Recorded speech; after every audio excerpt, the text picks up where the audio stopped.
Hello, everyone, and peace of Christ to all of you. I hope my voice is coming good and clear. Please inform me if you have any difficulty from your side.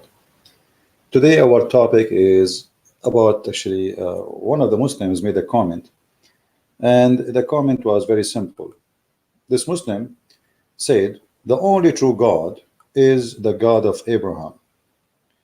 And I find it very funny that the only true God is the God of Abraham, but which Abraham?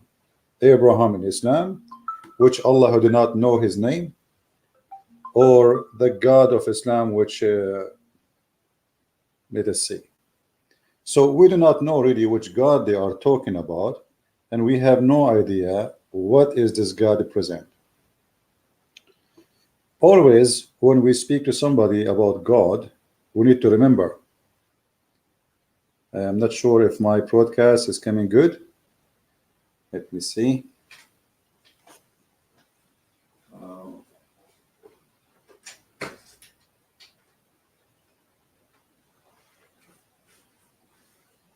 Is the quality is good, guys?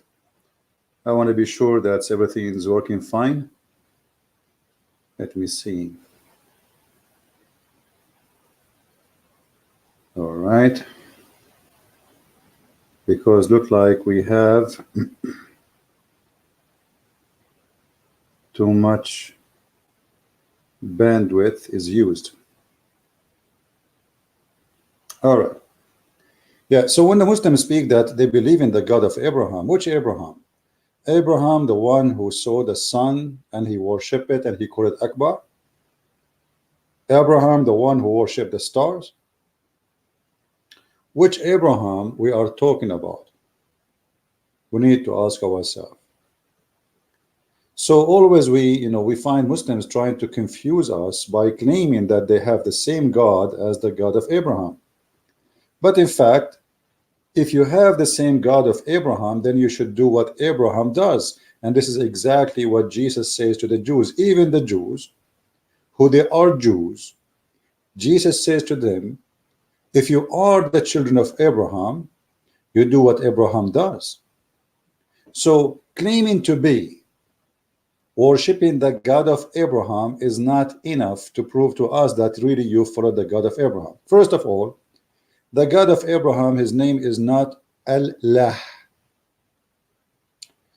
In the front of us, we have a Muslim website, and you see here it says a chat. I don't want to go in the chat because if I go in the chat, we will die laughing.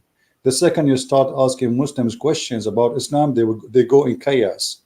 The only questions you're allowed as long as it is silly and stupid. Now, if we go in this website and try to understand how the Muslims present Allah to us, Allah, the one and the only true God in Islam. I like it that you added the end in Islam. In Islam. Which means not the God of everybody. That is a God in Islam.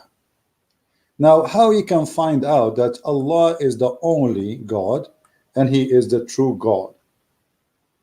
Any Muslim can tell us? Who is a Muslim is willing to tell us how Allah is qualified to be God and the only true God? What is the proof? Any Muslim in the comment section want to say something to us? I am a Christian and I want to know that Allah, is He the true God or not? How we can find out? Let us go down to see in the rest of the article. I don't know how much the article is clear for you guys, but I will try to make it. Let us see if I can resize this page. I'm not sure in this tablet how you can do that. Look like it's hard to do it. Anyway, if we zoom in, so let us zoom in, maybe that will help. So you guys can read it from your side. Look around. It is really irrational to believe that the world designed with such flaws. Yeah, we are believers. We do not need somebody to school us about God is exist or not. But how we can be sure that Allah is the God we are talking about? Allah said, "There's no deity except Him." I can say that too. I can claim right now that I'm deity, and I claim that there's no one but me. That is very silly proof to say that somebody said that he is the only deity. Do you have a proof? Until now, zero. Let us go. Who is Allah? This question is best answered by Creator himself. Again, nobody witnessing to Allah except someone, his name is Allah. And who is the one who spoke to Allah? Nobody. According to Muslims, Muhammad himself, he never spoke to Allah. There's a guy, his name is Jibreel. He came in the image of a man. He is a boyfriend of Muhammad. His name is Dahya al-Kalbi. And we can show you the reference from the hadith that Jibreel is an angel supposedly, but he come in the look of a man who is a friend or boyfriend of Muhammad. And he was a very handsome man. So Jibreel, he cloned him. Here, now we have two Jibreel, because we have the original guy, his name is Dahya, and we have Jibreel, two of them, they look the same. So who is the witness that the one who says this in the front of us is Allah? Or if Allah is exist? No witnesses. Muhammad himself, he never saw Allah, he never spoke to Allah, he never heard the voice of Allah. So what Muhammad heard? According to Muslims, there's a guy, he came to him, and the Muslim claimed that he is Jibreel. This is exactly as we heard about Joseph Smith, who is claiming to be a prophet for the Mormon. There's two angels, they came to him, one of them is Jibreel, and they gave him a book, and he translated the book from the Egyptian language to English. But there's no witnesses. Guess what? Yesterday, two angels, they came to me. One of them, he offered me baklava, and the other one, he offered me ice cream. And they said to me, which one you prefer? I said, the black coffee. I mean, anyone can say anything. Anyone can claim anything. This is until now, you gave me nothing. You are trying to present to me God, or what you are saying to me that Allah says this about himself. But who is Allah? You do not know. We continue. Background and history. Chapter 112 in the Quran was revealed in the early days of Islam. Hold on. Why chapter 112 in the Quran is revealed in the early Islam, but yet it is a chapter 112? To make it simple, if this is from the beginning of Islam, then we should have this is in the beginning of the Quran. And the Quran is 114 chapters. So how the first chapters became the end or the last chapters? The answer is very easy. Muslims, they corrupt their own book too, which means the corrupt is corrupted twice. This is why I don't talk about the corruption of the Quran, because what the point to prove the corrupt to be corrupt? Muhammad himself is a corrupt man, and there's no point to prove that the corrupt book is corrupted. But as you see, this is from the early Islam, but yet it's chapter number 112, when the Quran is a 114 chapter. So what the early Islam chapter became the end Islam chapter, or the last chapters. This is how you prove that Islam is a false cult. Then was revealed in the early days of Islam, at the time when the world was whole polytheistic. In belief, that's false, that's stupid, because the Christian, the Jews, they believe in one God. That actually is many beliefs, or let's say many religions believe in one God. So this is a false statement. When somebody come to you with a statement, we have to examine it. Otherwise, talk is cheap.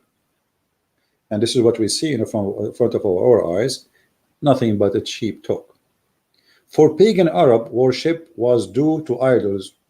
The funny thing about Muslims, they say that the Arab were pagan, but Muhammad, he worshipped as the pagan worship. And they will not tell you that the pagan, they worship Allah too. If we go in the Quran,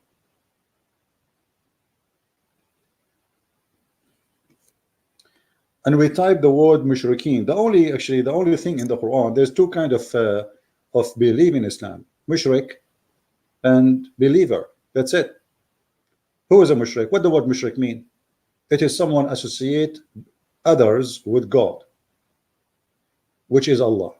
So all the believers and the Arab, both of them believe in Allah in Islam. Let us prove it.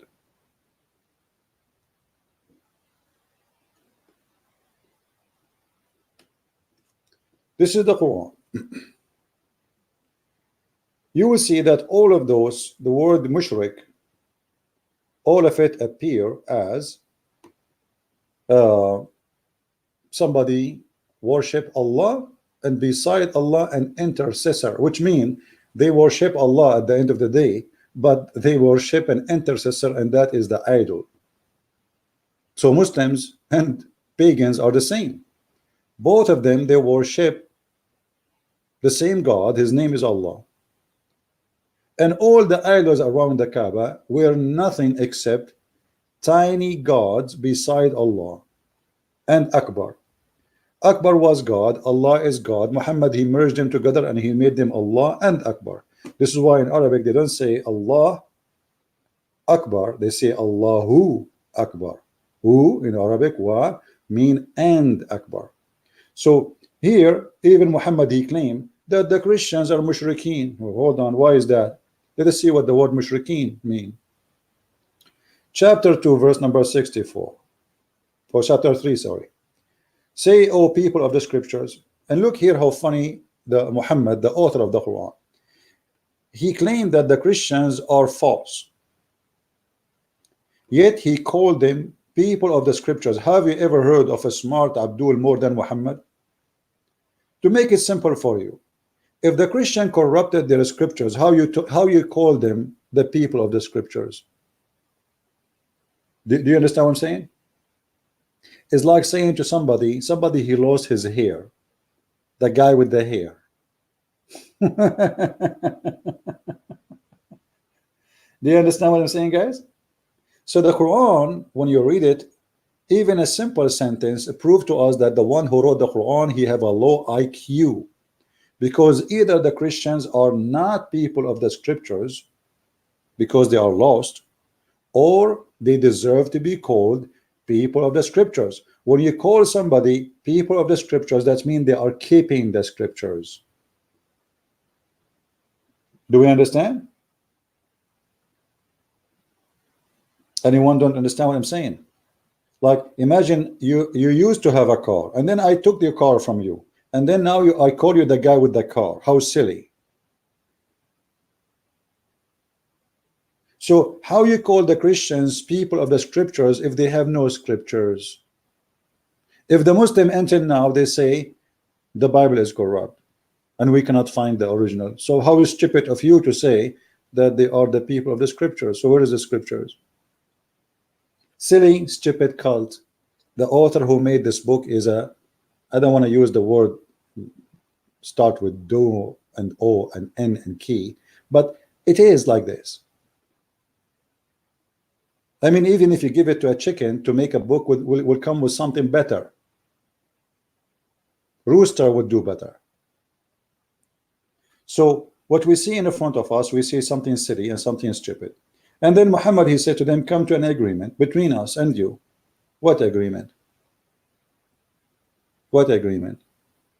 That we shall worship none but Allah. Okay, hold on.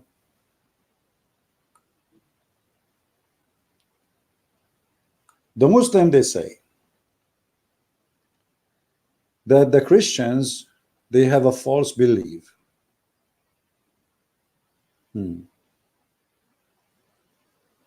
Muhammad, he called the Christians people of the scriptures, which means their belief is true, and whatever written in their scriptures is true. Then you say to them, let us worship only Allah. That is not and does not make sense, because the scripture is against worshiping someone, his name is Allah. And then he says, we shall take no partner, and that is mushrik. So mushrik in Islam is not someone worship idols as Muslim they claim. Mushrik is someone worship Allah and he take intercessor for him, and that can be anyone, including idol or even Jesus. So it's very silly to say that Arab they were pagan when the fact Muhammad himself was a pagan and the Kaaba was built by the pagan Arab. And there was a 26 Kaaba around the Arabian Peninsula, not only one in Mecca. The Kaaba was just a business place where Muhammad, he himself, he practiced business, and he himself uh, uh, forsake the Kaaba. I mean, if you ask the Muslims, okay, after Muhammad he became a prophet, how many times he did Hajj? Anyone knows in the text? How many times Muhammad he did Hajj? Once. Once. Why? What he was doing after he became a prophet? He was praying toward Jerusalem, because he was trying to convince the Christian and the Jews that he is not a pagan Arab. He worshiped the same God of Abraham.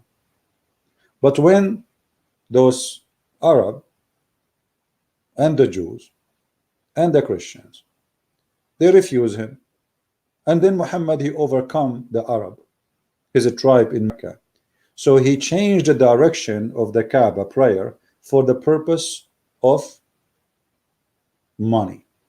And actually we can show you that from the Quran. If we go in the Quran, when Muhammad he conquered the Kaaba,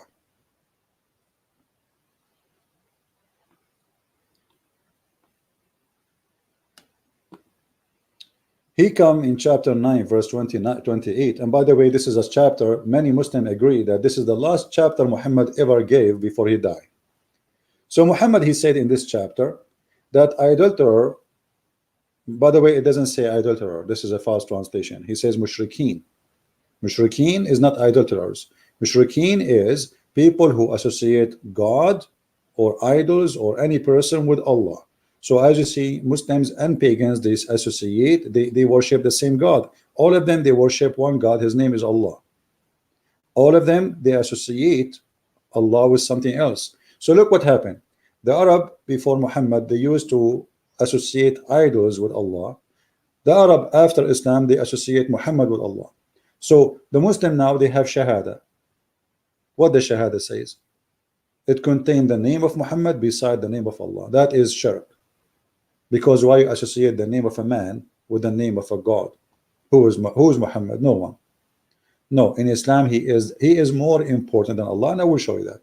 So let us go what the purpose of Muhammad changing after all the years he claimed to be a prophet. He never did Hajj except once. When he decided that this will be a place to worship, as Umar ibn al-Khattab advised him. If we go in the hadith, you will see Umar ibn al-Khattab, he says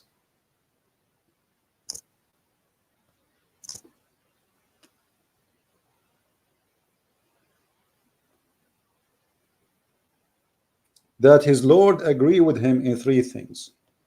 And by the way, Muslims they have many reference. Some it says that even Allah he took 10 things from Umar. Look what is. I wish to took the station of Abraham. So who is the one who did that? Umar, he said to Allah Messenger, I wish we take the station of Abraham as our prayer place. Which means all the years Muhammad claiming to be prophet never mentioned the Kaaba as a station of a prayer. Never, never. It was a wish of Umar. And then the wish of Umar came as a verse in the Quran. Isn't it weird? The Muslim they say that Allah, Quran, nobody can make like it. But as you see here, you will see that Allah, Quran is copied from Umar. And the verse, so this verse, this came the same as I has said, was revealed. Exactly the same. Umar, he says something, Muhammad, he put it in the Quran. Exactly. That is a clear proof that Muhammad is a scam, is a fraud. He was copying a statement from Umar because he liked it. Now, if we go back to the Quran, we will find this. So after Muhammad, he says that the mushrikeen, the one who associate Allah with idols, they are unclean. So don't allow them. No go zone. Islam is a racist cult. Does not tolerance anyone to exist beside Islam. So okay, we hijacked this building, which was always for everybody, and now we hijack it and we kick anyone we don't like. And then in the same verse, what he says, oh, you believe, don't let the mushrikeen, the one who associate with Allah, because they are unclean, very, very, very disgusting claim. So let them not to come near it, to the place of worship, the Kaaba, after this year. And if you fear poverty, do you see it? If you fear poverty, Allah will give you something instead from loss of their merchandise. So the Kaaba always, before Islam and after Islam, was a mall, a market, a bazaar, a place where they sell panties and diapers. That is the Kaaba. So now if you fear that you will lose business and merchandise, Allah will give you something better. What is that? Fight against the Christian and the Jews so you can take their money. Do you see it? So Muhammad, he created this verse to attack the Christians because now he did not allow people to go to Mecca unless they are Muslims. So attacking the Christians was not to spread Islam. Attacking the Christian was for the purpose. If you fear the poverty, go and attack the Christians and force them to pay you money. Do you see it? And actually, maybe many of you do not know that the mafia practice of taking money for protection is something the Italian in Sicily and other places they learned from the Muslims. When the Muslims withdraw from Europe, the European, the gang, the criminals, they learn from the Muslims that, okay, you want to be protected, you pay us. And that is Islam. Islam is nothing but a gang. So Muhammad, he created this verse in order to protect the Muslims from fearing poverty. They need a source of money, income, and that income is the Christian and the Jewish cow. So we let them live, but they have to work and give us money. So Muslims, they do nothing. What is the job of a Muslim during the time of Muhammad? What they do for living? Nothing except attacking, stealing. If we go, actually, Muhammad even, he cursed the one who have farming tools. If we go here, let us see.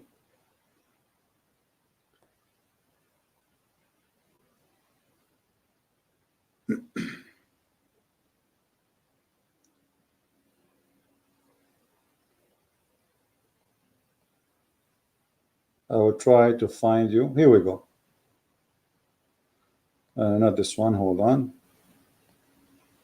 There's a hadith where Muhammad, he said that if any of you have a farming tools, Allah will not bless him. Here we go.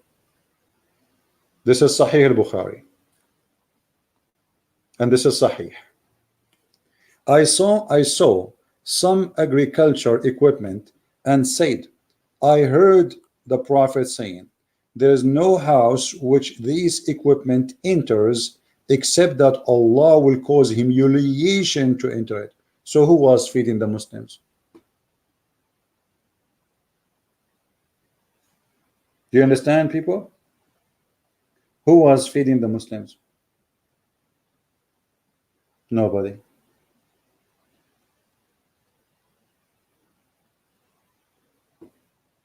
Who is Ilah in Isra 5:1 and Daniel? You see, proper Muslim, you are just an idiot, because the word Ilah is not a name of a god. You are a donkey, and Allah is not Ilah. Let me explain to you. I don't have here a tool to write in the screen, so but let us say Ilah is El and Lah. Ilah. So this is an old Aramaic word, Ilah. By time it's used by other belief, but in Islam, Lah is the moon god, and we can prove it easy. Even you Muslims, you use the sign of the moon, and you fast by the moon, and you do everything by the moon. And Muhammad, when he see the moon, he bow down, and I can show you the reference right now. So Ilah have nothing to do with Allah, because it is two words. The word which fit with you is Lah. Il is a word meaning God. Al is a word meaning God. The name of the God is Lah. So all languages, Aramaic and Hebrew, they are taking from, sorry, the Hebrew and Arabic, they are taking their language and their words from the Aramaic. The difference between the Hebrew and the Arabic, that's you Muslims, when you use Allah, you take it as a name for God. So when the Hebrew they use the word ilah, it's just a word meaning God. So they took that from the Aramaic, but you yourself, you took the word as name. If we go actually to the article, the one we are reading from, you will see that even they describe that Allah is the name of the God of Islam, is not the word meaning God, and that a huge difference. So if I use the word ilah as a word meaning God, okay, it's a word meaning God in my language today. But if I say that Allah is a name, not a word meaning God, that's mean you took the name, which means you copy the name of the Aramaic, which is the moon god. So here we see, and I'm just let me put the comment of this Abdul in the screen. I don't know how to find his comment now. Let us go. Maybe he can post it again so we can laugh together. It's hard to find it now in the text. I'm using the other browser, which is you can, you know, like pen. Here we go. All right. The Arabian Prophet, another lie, ilah, Hebrew, is one word. Thank you very much. In the Hebrew, it's one word. In Islam, it's not. And we can prove it to you. Al is a word meaning God. Ilah is a word meaning God for the Hebrew. But originally, that word does not just mean God. It was taken from the Aramaic. So the Hebrew, they took their language, or let us say their language is born out of Aramaic, as many other languages. The same as the Arabic. The difference between the Hebrew and the Arabic is a mix of shish kebab, potato, tomato, hummus. And then we put them together, we have Arabic, which means there's no language called Arabic. Arabic is not a language by itself. So the Muslims, they decide to copy the name of the God of the pagan Aramaic, which is Allah, which is the ancient name. As an example, in the old language of Israel, Israel was not Israel, it was Israel. What does that mean? El was Al, Mikael, Jibrael. All those names used to end by Al. What Al mean? God. The New Hebrew replaced the word Al by El. So Ilah, it is the same as Allah. But for you, you took it as a name from the pagan Aramaic. For the Hebrew, they use it as a word meaning God. So the development of the language differently happened between the Arabic and between the Hebrew. The Hebrew, they took it as a word meaning God. For you, it's a name of God. And if we ask any Muslim, is the word Allah is a name or a word meaning God? They will agree, all of them, that it is not a word meaning God. It means God at the end of the day, yes, but it is the name of the unique God of Islam.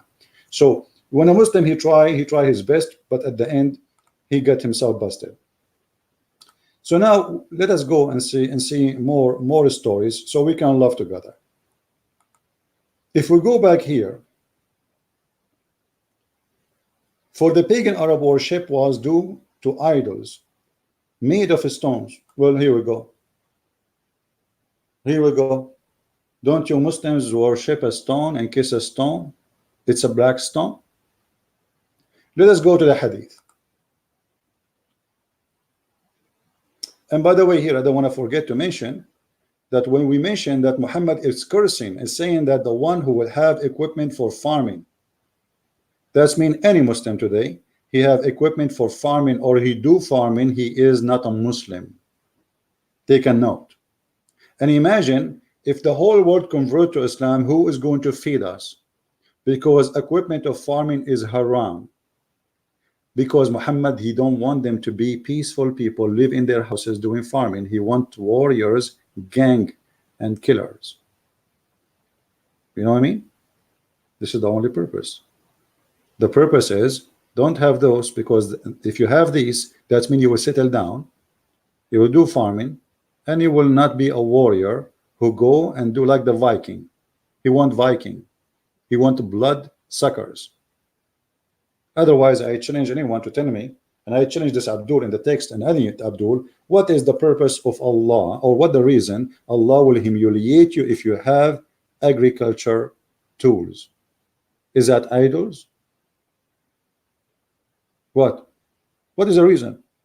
Nothing, except that this man, he want to build a state of criminals based on sucking the blood of other nations, attacking them, stealing their money, stealing their women, stealing their children, take them into slavery. This is why slavery business grow in Islam. Actually, all the slaves in America and Europe was sold by Muslims to the white man.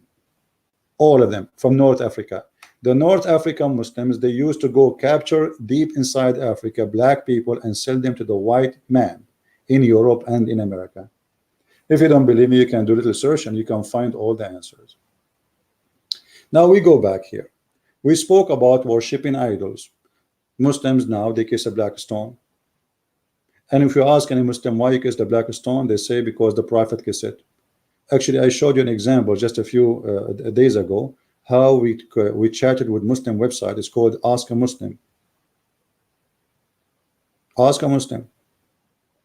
We asked the guy, why the Prophet kissed the black stone? He said because it's holy. Why it's holy? Because he kissed it. Didn't know. Didn't know.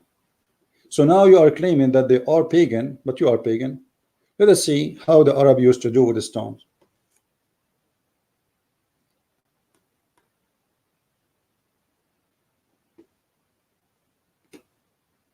The Arab before Islam, they worship stones, and the Arab after Islam, they worship stones. We used to worship stones. Read with me. This is the purpose of the black stone. It have to be there because the Arab before Muhammad, they wanted this stone. They found a unique stone, maybe coming from the space, and many stones you can find in the desert, because the desert is an open field where the sand, it's sand, and stones always they can be seen easy. Storms move the sand from place to place. So what is covered today is going to be shown tomorrow. So we used to worship stones, and when we found a better stone than the first one, we would throw the first one and take the later. Do you see it? Okay. Muslims, why you kiss the black stone?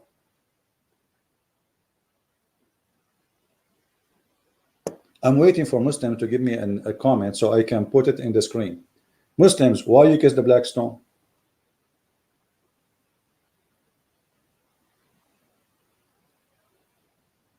Anyone? Muslim pervert, he said he will debate anyone here. Okay, answer us. Why you kiss the black stone, Muslim pervert? Why you kiss the black stone? Oh, sorry, his name is Muslim pervert, not pervert, sorry. Why you kiss the black stone? As long as you are willing to debate us. Here we go, I'm debating you. I'm waiting for your answer. Why you kiss the black stone? Why Muhammad kissed the black stone?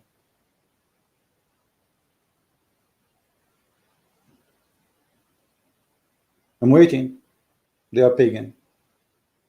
One of the signs of being pagan is to kiss stones and to believe stones are holy.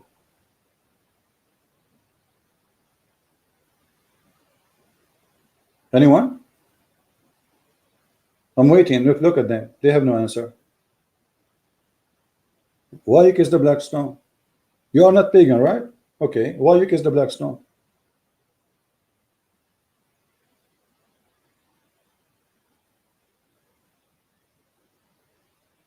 I'm just waiting for the answer. What happened to all the heroes? See, as long as I'm not looking at the text, all of them, they want to challenge me. The second I mention their name, they go and hide in the corner. Are you searching Google?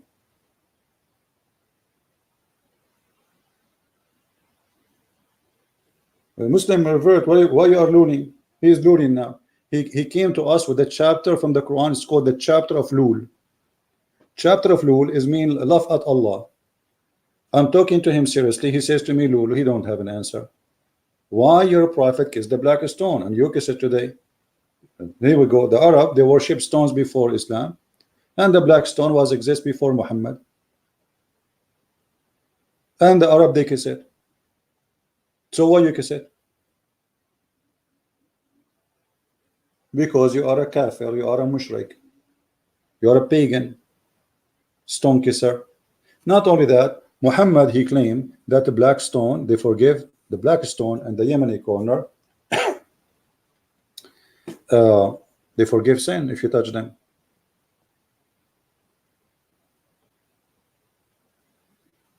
Let us see. Am I making things up?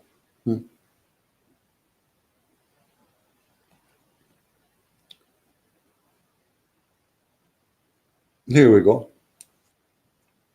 Isn't it this is what pagan believe?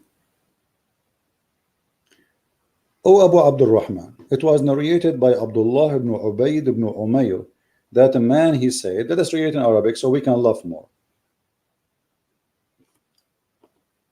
قال حدثنا حماد عن عطاء عن عبد الله بن عبيد ابن عمير أن رجلا قال يا أبا عبد الرحمن ما أراك تستلم إلا هذين الركنين قال إني سمعت رسول الله صلى الله عليه وسلم يقول إن مسحهما يحطان الخطيئة. Translation, try not to die laughing. O Abu Abdul Rahman, why I do only see you touching those two corners? Which corners? The Yemeni corner and the black stone corner. He said, I heard the messenger of Allah saying, touching them erase sin. Where is the Abdul? Where is the Abdul? You are not a pagan, correct? Okay. Why you touch stones, you believe they erase sin. How touching stones erase your sin? You see, I want to believe you now. I want to believe that you are not a pagan and you don't believe, you don't worship stones, but now we have a stones. Your prophet kissed them, touched them, and he was touching them because he believed that if you touch those two stones, your sin is erased. Any Abdul? Let us make a vote in the chat. Who of you believe that touching stones, anyone believe that touching stones will erase sin is a pagan and cult act? If you believe in that, give me one. If you believe that touching stone does not make you a pagan, and if you, especially if you believe that those stones are holy and they will erase your sin, if you believe this is right to do, give me two.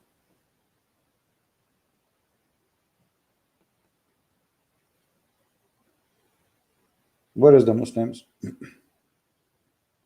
I want to see Muslim voting for us. Where is the Muslim puper? Muslim puper, are you driving, delivering pizza now? Suddenly you have no answer now? Aren't you getting me busted? Don't you want to get me busted? Okay, get me busted and I will buy you ice cream.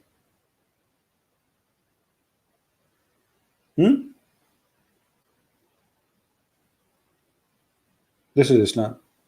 Islam nothing but a pagan cult full of fictions, superstitions, stupidity. And not only that, the black stone looked like a private part of a woman. The reason for that, because this is the private part of the god or the goddess who they make you, your wife, deliver a baby.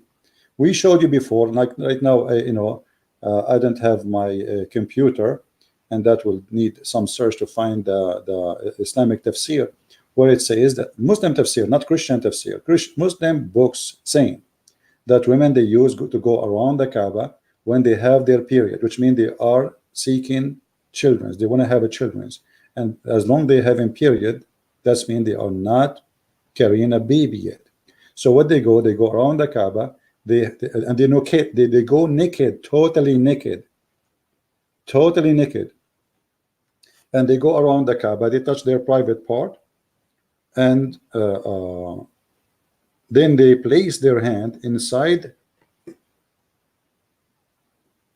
the black stone. And this is why the black stone was white, and the sin of mankind made it black. What does that mean? No, no. Oh, hold on. I'm using a funny keyboard which does not stay in the screen, and the letters, they flip upside down. It's not even working now.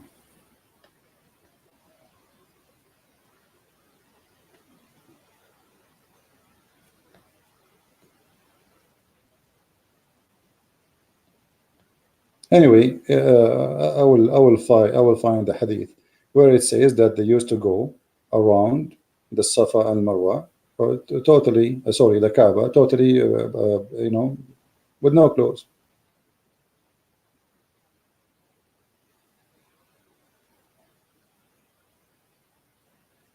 And actually, after they do have the go between the Safa and Marwa, they used to practice 6 after that right away.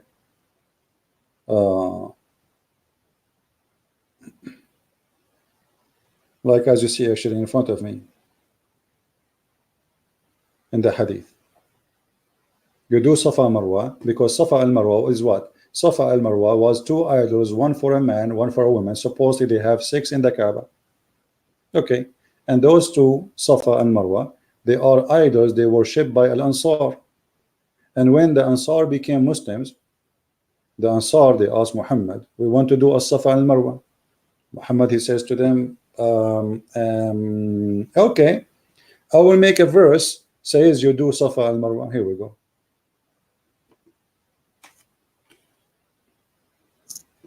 Because the Muslims, they were complaining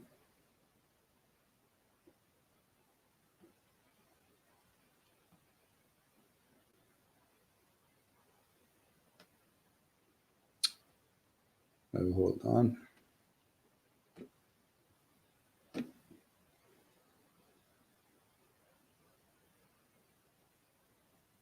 Here we go.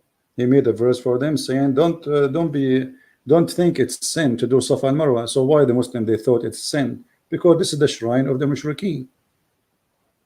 It's a pagan shrine, and Muhammad was practicing that just to make the Ansar happy. Chapter 2 verse 158. You can go to Tafsir and see it right now. Chapter 2 verse 158. Here we go.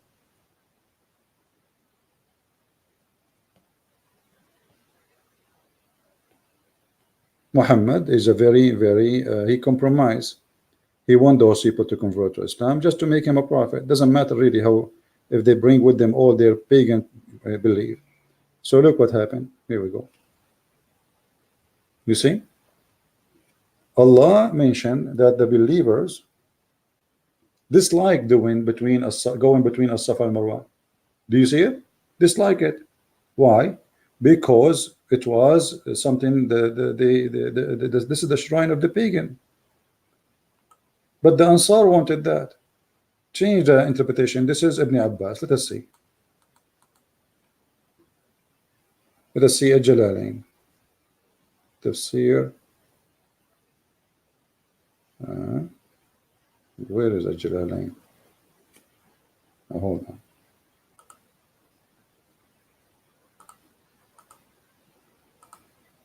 You will see that this is the shrine of the Mushrikeen. This is a pagan, totally pagan. Truly, the Safa and Marwa is 2 mountains in Mecca among watermark of Sharia, blah blah blah blah blah blah. And then okay, it says,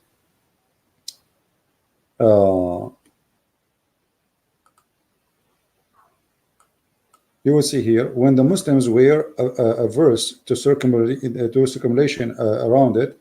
The Muslim, they refuse to do that because the pagan Arab used to circumambulate between them, and there was an idol in the top of each mountain which they used to stroke.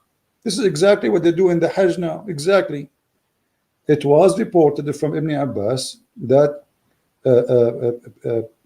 racing between the English here is funny, between the two is not obligatory based on the fact that when no sin to be incurred. So what is the purpose of it? It's not a must.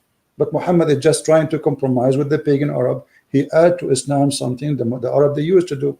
This is the shrine of the pagan.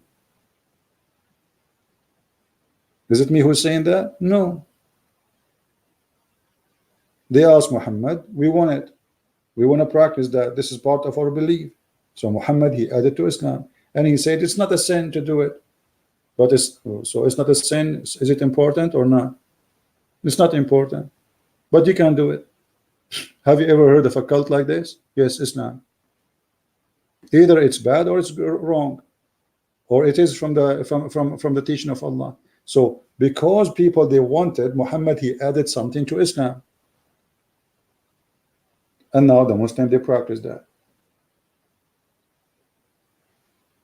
And this is the interpretation of the Muslims, as you see, not me.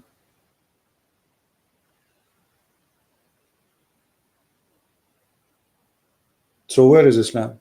There is no Islam. Islam is a collection of cults. Ansar, they want this. The other group, they want that.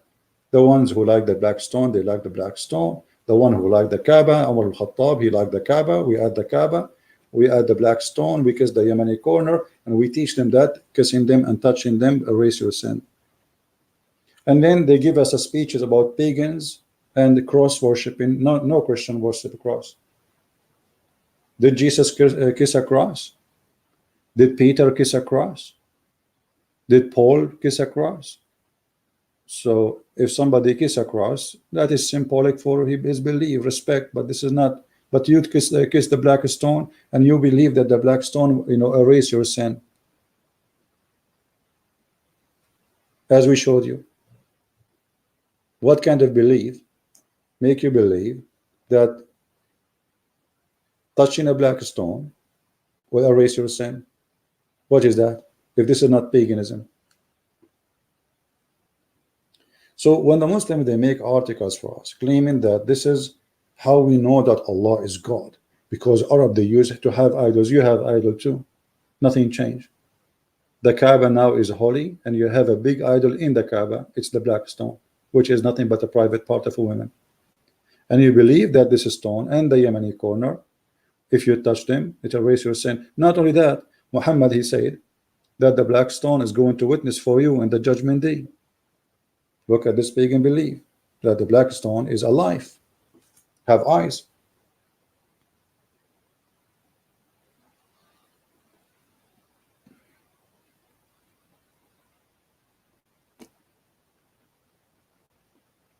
Let us find the hadith.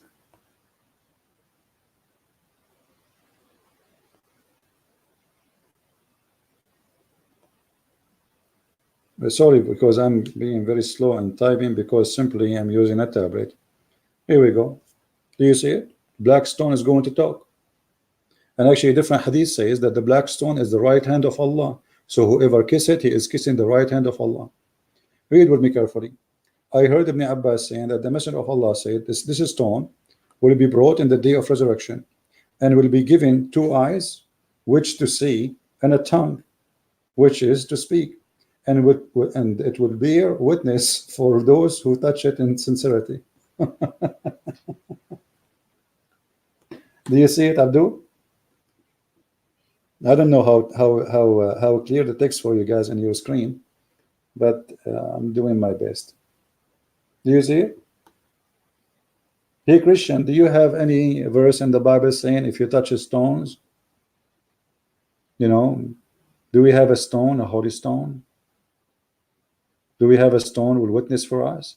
You see, when the Muslims, they say that they have the same God of Abraham as the God of the Jews. Okay. Which Jew he believed that there's a stone was going to witness to him in the judgment day and will have 2 eyes and ears and tongue? Tongue. No, I cannot put my ice cream in the front of this stone now. Which Jew he believed in that? The stone is going to have eyes, is going to talk. Is that a Mickey Mouse cartoon?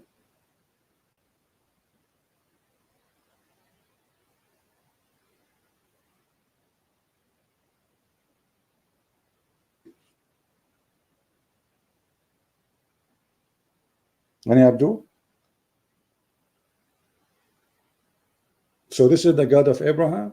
The God of Abraham teaching us that he have a stone. If we kiss it, and then you put your tongue, and then 1 million people come after you and they lick that same stone, and God knows how much bacteria and viruses you got, and this stone is going to witness for me. Why Allah need a stone to witness for us? I thought Allah is all-knowing.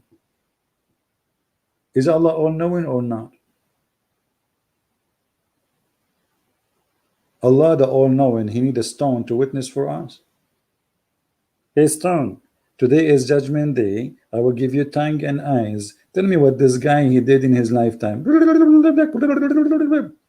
Or maybe she will speak like Zakam, like, "Eh, brother, did the brother, he what came to me and he killed me, and the thing and he killed me, I got all his thing, and I'm going to report for you all the thing, humanity, Allah." So the stone will report to Allah everything about this person. So what about the one who don't kiss it? How Allah will know about him? Because if Allah all knowing, he do not need a stone to tell about whoever, right?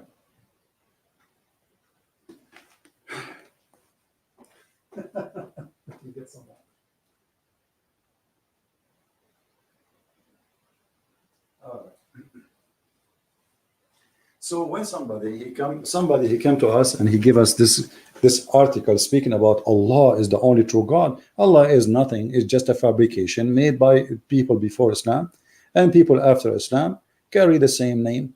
The difference between you see, my problem is not with the name. Let us say, like somebody says to me, the Arabic Christians in the Middle East, they use the word Allah, and this is true, but because they are under the occupation of more than 1400 years. And they are not using the word as a name for God, they are using it as a word which is mean God for them. But in fact, it's not a word mean God, it is a name. So you know, like to make it simple, it's about what you meant at the end of the day. As simple as that. I can say something, it might look rude, but I mean something else. So the purpose is what you meant, not what you just said. And the same for everybody. The Muslim, they believe in this God as a name, not as just a word mean God. And as you see, whoever this God, let us say the Muslim, for the sake of argument, they change the name. They call him Jesus. Still your God is a pagan God. It's not the name. Let us say you change the name of your God, you call him Elohim. And by the way, Elohim is not a name. Actually, the Bible does not mention names of God. The Jews always, they avoid to speak about any word which is as a name to God. So they use always words which refer to him as the mighty, but they don't say really the name. Like even when Moses asked God, okay, what I will tell my people, who are you? He said, I am who I am. He did not give him a name, because there is no name can contain him and no name can explain him. God is a miracle. The God of Islam have a name, Allah, and La is a moon god. Now the moon god thing, maybe you are not convinced with it, but I can prove it in 2 seconds. The moon god married from the sun god, and they have daughters. If we go in the Quran, because the Muslim they deny, right? The Muslim they say that there is a verse says don't worship the moon and don't worship the sun. Who said the moon and the sun are the god? The moon god is not the moon. It is the god of the moon, and the sun god is not the sun. It is the god of the sun, which means the one who controls the sun. So the moon god and the sun god, they married, they have sex, and they have 3 daughters, and this is mentioned in the Quran. So if Allah is not the moon god, so where is the 3 daughters coming from? Who is having sex with who? If we go to the Quran, we will find this.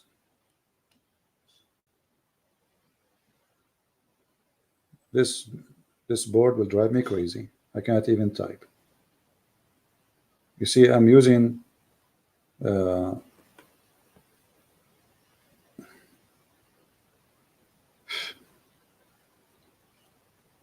chapter 53, verse number 19. Okay, what is the name of the chapter? The Najm. What a Najm? The name of the chapter is the star. Why it's called the star? Go to the first verse. In the name of Allah the Beneficent. This is not a verse. This is something the Muslim add to fabricate. Then the first verse is by the star. Have you ever heard of a God he swear by the stars? And what stars? The stars when they come down. They come down where? What does that mean? Allah swear by the stars when they come down. If you go and read the story behind this, you will die laughing. Muhammad, he said, I swear by the Lord of the stars. His cousin, he said, I don't believe in the Lord of the stars. Then Muhammad, he said to him, aren't you afraid that Allah will send his dog to eat you? Like, what the heck? Allah, he has a dog? I thought dogs are haram and they are dirty. And then the cousin of Muhammad, he went on the trip, according to Muslim, to Yemen, and then he heard a voice of a lion, which is the dog of Allah, because dog of Allah, he don't do how, how. No, he do. He's a lion, but he's a dog, but he have a voice of a lion. True story, brother. So here we ask ourselves, what kind of God? Why this God is swearing by the star? Because there's a star, it's called a Shara, or a planet. They swear by him, they worship him. Actually, Muhammad, one of his names, they call him Ibn Abu Shara, which means the son of Abu Shara. Why? Because he and that guy who is, they call him such a name, they worship the same planet by the star.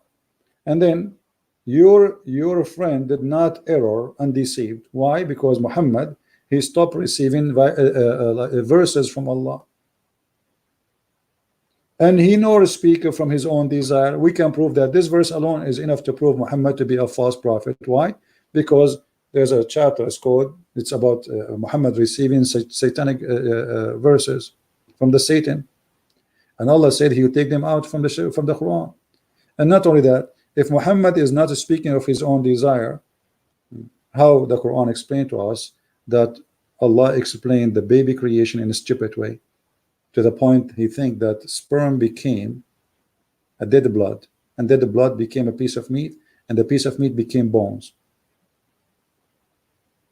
If Muhammad don't speak of his own desire, so how you can explain to me this? Muhammad saying that the sperm stay inside the womb of a woman for 50 days. Muhammad don't speak of his own desire. That's what the Quran is saying. Do you see it? Muhammad, he speak only what Allah told him. Muhammad did not go to school. He did not learn medication. He did not learn medicine. He did not join any kind of university. According to Muslims, he is illiterate. Where did he learn this? The Quran says he don't speak of his own. Everything he says is from Allah. So Allah told him that the sperm remain in the womb of the women for 40 days. Actually, I remember when I was in the womb of my mother, I stayed there, I think for, I'm not sure, but it was more than 50 days. Because, my mom, she was eating cheese, and I like it there. The cheese goes there directly. Science. You see, Muhammad don't speak of his own. This is Allah's words. Go right now and search in Google how long the sperm live. Maximum 5 days. Maximum. And what womb? The sperm go to the womb? Hey, sperm, where are you going? I'm going to the womb. Ibrada and fitar. The Prophet, he did what? That the semen and the sperm of the man, brother, live in the womb for 50 days. And look here, Muhammad is really honest. Like, he's not sure is it 40 because the connection between him and Allah was weak. Allah, he said 40 or 50. I'm not sure. The voice was not clear to me. I mean, what is that?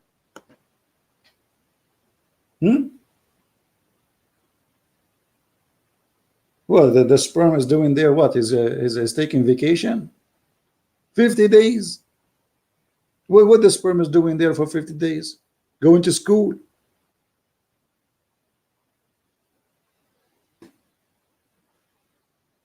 So you say, you make an article to prove to us that Allah is the only true God. This is the true God teaching.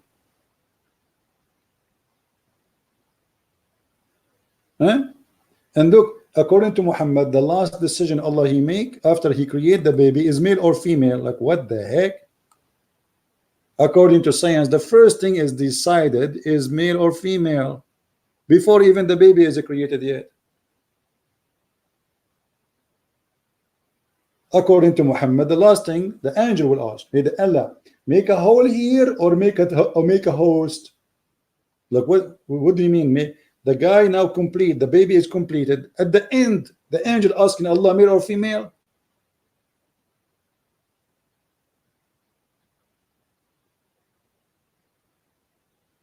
And you are telling me this is the guy. I mean, I'm really convinced, brother. Truly, I'm convinced. I feel like I want to convert to Islam now. So look at those funny, silly articles. And not only that, the Muslim established websites speaking about miracles of the Quran, science in the Quran. You are right. Look, all of the paper money in the Quran. Guys, even the Quran spoke about paper. I want to see that. I cannot resist. I just saw this one first time. I never saw this one before. Hold on. Paper money in the Quran. I want to see that. Okay. Chapter 18, verse number 19. It says there with this paper money. Where it says that? Muslims, where in here it says this is paper money? Where is the word money? Any Muslim? Where is the word money in the verse? Who is a Muslim want to show me? I am ignorant in Arabic. I don't know Arabic. Who is the want to show me this? In the verse here it says the word money.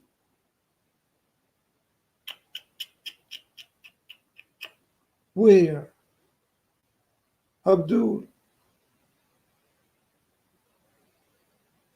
Any Muslim voluntarily want to show us who speak Arabic in the text? I mean, it's really crazy. The word waraq mean paper.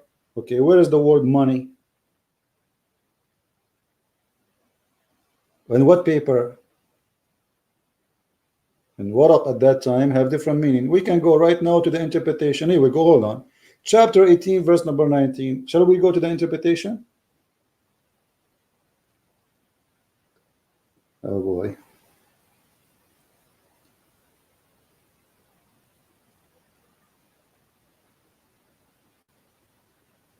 I put my phone and don't disturb and keep receiving phone call. All right. Let us go to the interpretation. Chapter 18, verse number 19. I want to see this money, and I'm really, this is amazing. Allah spoke about paper money.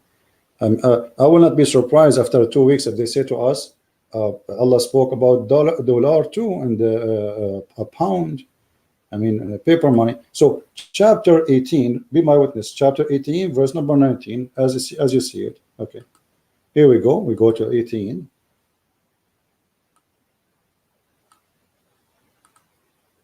Verse number 19. This is the first time I see this claim. All right.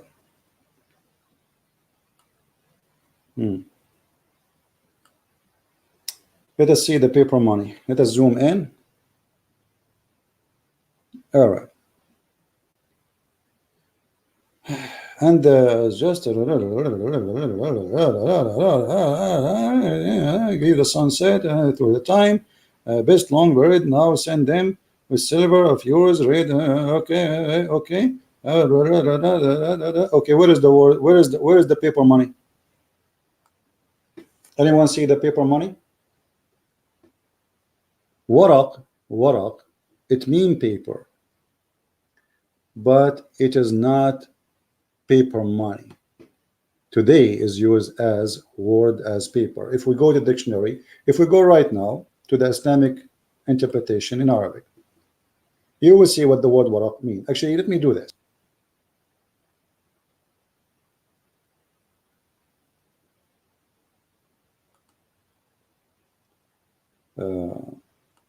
Just for the sake of entertainment, you will see what the word waraq means. Waraq have nothing to do with the word paper today. The same as the word gay, it used to be happy not long time ago. If we go to Arabic, all right, and we choose At-Tabari. Here we go.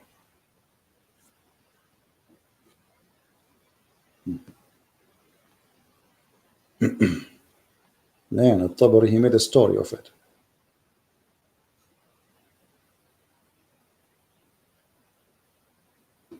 فبعثوا أحدهم بورق يشتري طعاما فلما أتى باب مدينتهم he said blah blah blah blah. So look at this. Waraq here mean dirham, is not the word paper. The waraq itself is dirham, is not paper money. It is a dirham, which is a coin. So they translated the word waraq as it's mean today, and they say the word waraq mean paper, so this is paper money. But at that time, this is what the money is called, waraqakum. It is dirham. So they did not mention the word waraq as paper. They mentioned the word waraq as a dirham. They did not mention even the word money. So waraqakum, for the second you say that, it's mean money. And here we go in front of us. Actually, even in English it says that. Let us go to Ibn Kathir just to show you how they fabricate. Ibn Kathir, brother Ibn Kathir. Paper money, huh? This is what they used in the time of Muhammad.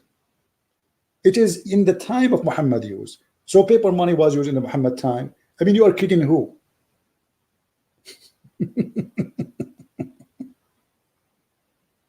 Unbelievable. Okay, here we go.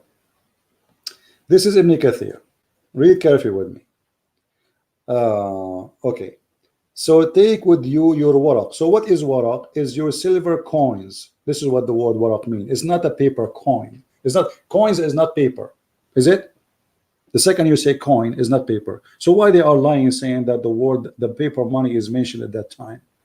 The word waraq mean coins. Today in Arabic today we use the word waraq for what it's meant, paper, but in their time it is about coins. So they did not mention the word money in the Quran.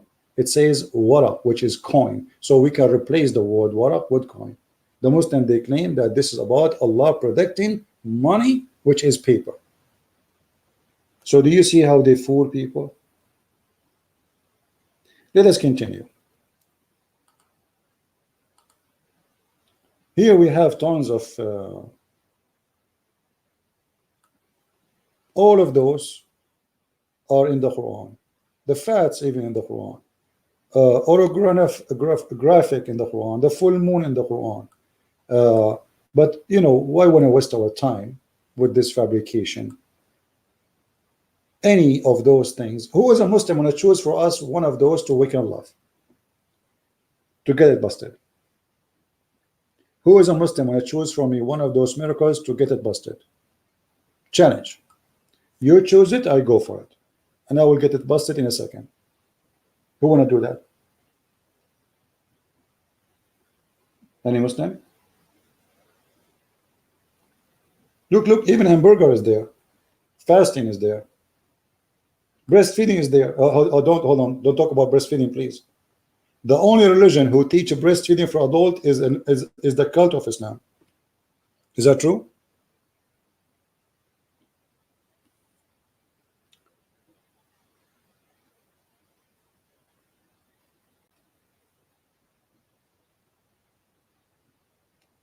Here we go. Breastfeeding.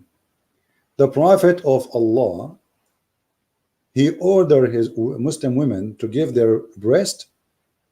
So any strange man, when I enter upon them, he have to suck their boobs first. Sorry for saying the word boobs, but what it says there.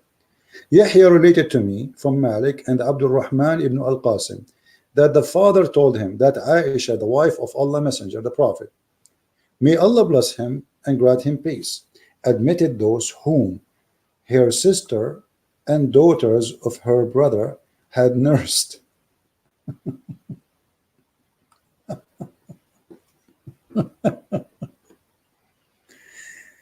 What does that mean? The sister of Aisha or her nieces, they used to sit in the front of her door. Any man when I enter upon her, he have to suck their boobs for 10 times. And this is as you see the story here in front of us. A woman, she is complaining that her husband is upset because she have an adult man in her house. He's a servant, a slave. So her husband is unhappy for having a man in the house. So the Prophet, he says, suckle him. The woman, she said, how I can suckle him and he is a grown man? Muhammad laughed until his teeth came out like a cat. And he said to her, I know he is a grown man, suckle him. This is a miracle. And then Aisha, after that, she starts suckling anyone who want to enter upon Aisha. All right? As you see the story. All those stories report the same thing. It's a very strong story.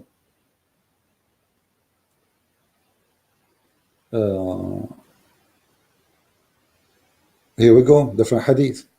Yahya related to me from Malik, etc., that Umar, blah, blah, blah, blah, blah. Okay. And it says here that Aisha, the mother of the believers, sent him away while he was being nursed to her sister, Kulthum, bint Abi Bakr. He said, suckle him 10 times. So she was nursing him, but he's not a child, he's a man. She is nursing the man so he can complete 10 times, which means 10 times in 10 different days. And then after that, the guy, he can enter upon Aisha. What an amazing scientific way. So now the Aisha, the guy, he will not have sexual desire to Aisha. It's a protection method. It's like, I don't want to use a bad word. Do you see it? 10 times. And then he says, Salim said, Kulthum nursed me 3 times and then fell ill, so that she had only nursed me 3 times. I could not go and see Aisha.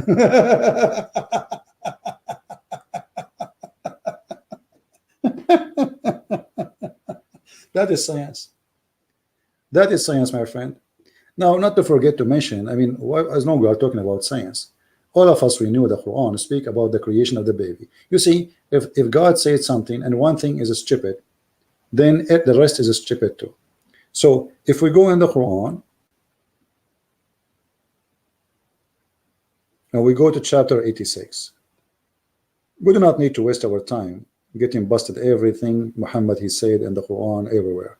One thing is enough to prove that Muhammad and his God are false. So chapter 86, verse 6 and 7. I don't know why it's not moving. Change. All right, now. Let's see. This is chapter 18. We don't want chapter 18.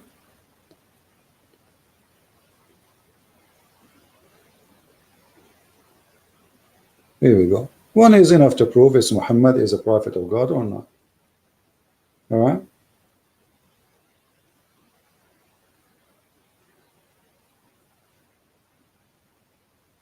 Read with me carefully.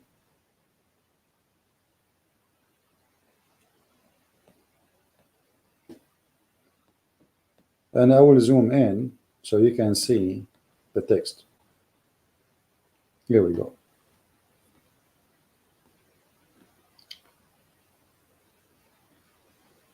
Human being is created from gushing forth fluid, meaning sexual fluid that comes out bursting forth from the man and the women. Thus the child produced from both of them by the permission of Allah, proceeding from between the backbone and the ribs. Okay, this is Quran now, meaning the backbone of the man and the ribs of the woman. That is science. I mean, all the science explained here. According to Islam, the man have a sperm coming from his backbone, not from his balls. I think the reason for us males to have balls is like decoration. It's like women, they have earrings. Men, they have balls.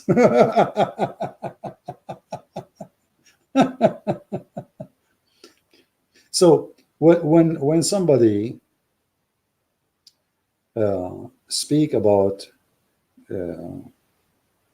science to prove his God to us, and then he fabricated, or he fabricated this science, this is additional proof that Islam is a false cult, bad religion. Because if you are a believer, you do not need to fabricate in order to prove to me a cult or a belief. Be honest. This is what the Quran teaching. And we showed you what Muhammad said. And we can show you tons of examples of Muhammad saying stupid things. What about, and we mentioned many times, like the Quran said the sun set in murky water, and Muhammad confirmed that. And then the Muslim, they try to cover the shame and the stupidity of the Quran. They say, oh, does not mean that. But Muhammad, he exposed them. The verse is very clear. Muhammad, he said that the sun set in a hot spring of water. Who is saying that? Muhammad. Are they going to say this is da'if? No, it's not da'if. This is science, and the Quran confirms it. Chapter 18. So I do not need really to prove this. Actually, you can read my books, Quran and Science and Deception of Allah. And right now I'm working in more new books. They will be published soon.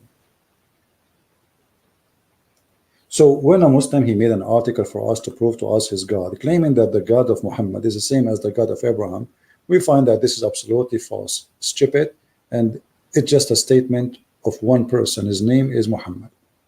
And the Muslim, they do their best to fabricate stories. As an example, the Muslim, they say to us here, they are attacking Christianity, says the Christians, they believe in the Trinity.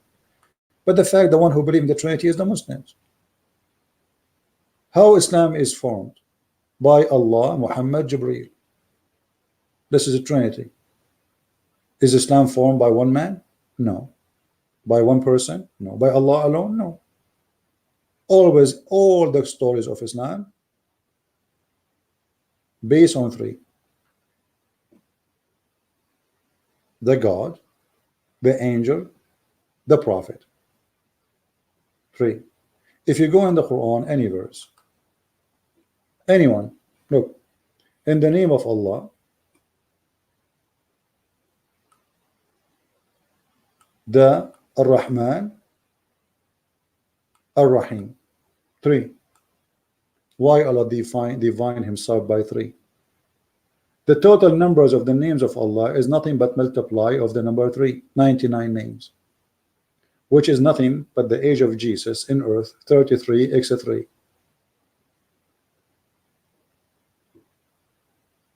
It is Islam who base in 3. If a Muslim want to do ablution, his religion is not accepted, his prayer is not accepted unless he do things 3 times. He have to wipe his hand 3 times. He have to blow his nose 3 times. He have everything is 3 times. Go right now, search in Google how to do ablution. You will see you have to do every limb of your body, which is required in the ablution 3 times.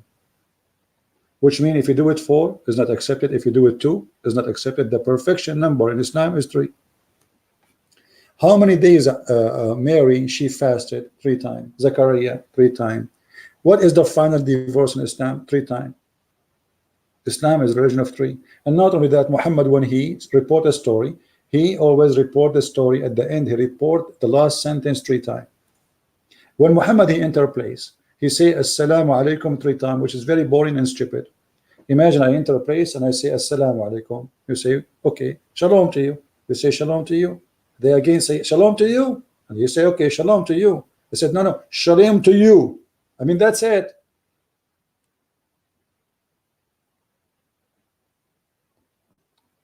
If we type in the hadith the word 3 times, what we will find? Look at this. All of Islam is based on 3 times. Uthman read cold water, blah blah blah blah. Okay, in ablution, he said he washed his palm and his hands 3 times. He rinsed his mouth and sniffed water from his nose 3 times. Why you want to sniff water from your nose, which is very disgusting, by the way, and stupid. So everything is 3 times. Everything in this cult is based on number 3. He said, "Verily Allah, the Most High, will do nothing, anything, will with the affection of your sister impose on herself, command her to cover her head and to ride and fast 3 days." Why 3 days? Explain to us, who is a Muslim, will tell us why 3 days. In the name of who? In the name of the Father, the Son, the Holy Spirit? Huh? Even if you pee,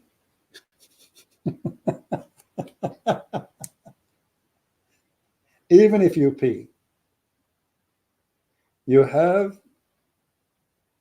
to shake your private part 3 times.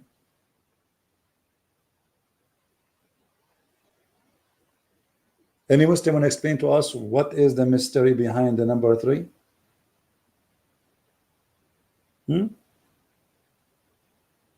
Why?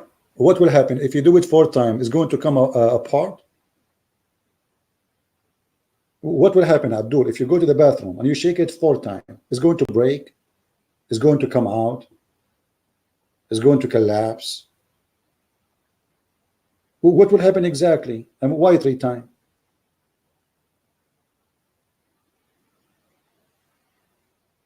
Hello? Didn't know. So we believe in the Trinity. You practice everything in Trinity, including even your pay.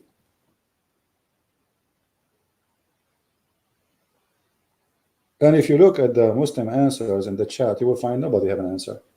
Who's a Muslim? Want to tell me what is the purpose of shaking your penis 3 times? Well, what is that? What is the secret? The one who asks Allah for paradise 3 times, he will get it.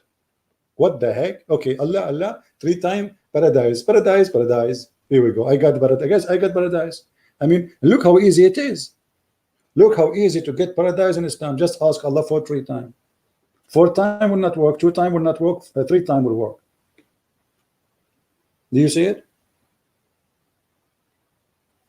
And the funny and what make it more horrible, the Muslim, they say to us, the Trinity does not make sense, but Islam, as you see, based on Trinity. Nothing, the perfection in Islam is number 3, not 1. But supposedly Allah is 1. Look at this. Jesus in the Quran, he is a 3 in 1. Oh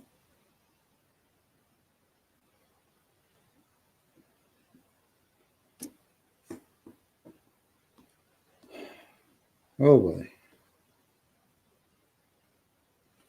Madness is madness. Do number 3. What's wrong with this website?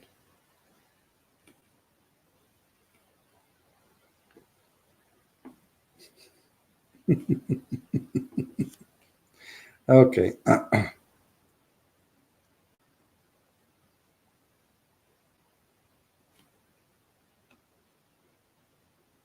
All right. Chapter 4, verse 171. Look what the verse is saying. Look like my internet is going bad. People of Scripture, don't exaggerate about your religion, nor etc. Okay, and now he's talking about Jesus. Look, don't say Trinity. No, but look, Jesus, Mary, the Messiah, was only a messenger. He's a man. Okay, and then he is the word of Allah. So he's a word and he's a man. He is the word of God, and he is the man, and he is a spirit from him. Well, this is a 3 in 1 person. Jesus is the word, Jesus is the spirit, Jesus is the man. How 3 can be 1? Any Muslim can explain to us? The same verse saying don't say Trinity is the same confirming that the Trinity is possible. It's logical. Actually, it's a fact, because you just admitted that Jesus himself is not exist unless of the 3. The man, the word, the spirit. How Jesus is a 3 in the same time 1? And not only that, Jesus is the only one who was called in Islam Ruhullah, the spirit of Allah. And he is the only one who was called Kalimatullah, the word of Allah. Adam is not the word of Allah, Muhammad not the word of Allah, and both of them, they are not the spirit of Allah, Jesus is. How we can explain that? They don't know. Or what they know, say no Trinity. If Muhammad says say Trinity, they believe in Trinity. Muhammad says so no Trinity, now they make fun of it. Why Muslims don't make fun of Jesus being the son of Mary? How a man can be son of Mary? It's impossible. Because Muhammad, he said, okay, he is a son of Mary, he have no father. So if this is not exist in their Quran, trust me, they will add that to the article and they will make fun of you. They will call a Christian prince, hey Christian prince, do you really believe that Jesus is a son of Mary, he have no father? But I never heard of a Muslim making fun of that. Why? Because it's in the Quran. So the whole idea is whatever Muhammad say, they take blindly, and Muhammad is an idiot, and we prove that all over. He speaks stupidity, he teaches stupidity, the sun set in murky water, the baby resemble the mother or the father based on who will come first.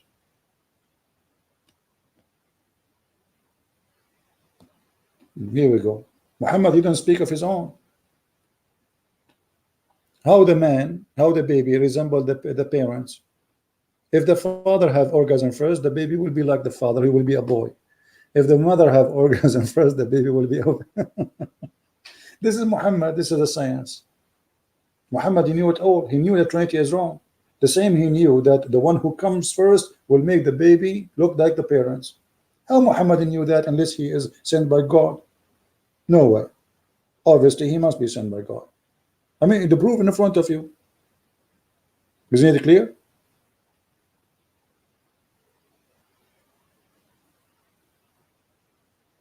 So when you Muslim, you say to us that Allah is God.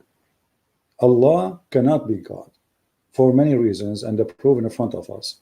God cannot be a fool, and your God is a fool. Have you ever heard of a God? You don't remember which one he created first? The earth or the heaven? The trees or the stars? One chapter he says he created the stars first, and the other chapter says he created the trees before the stars. What kind of God this God is? Have you ever heard of a God you think man is created from a sperm and the sperm became blood? Huh? This is a foolish teaching. I mean, name for me one thing in the Quran is not stupid. Let us make a challenge. Who is in the chat from the Muslim community would like to give us a verse proving Allah to be God? Just one verse.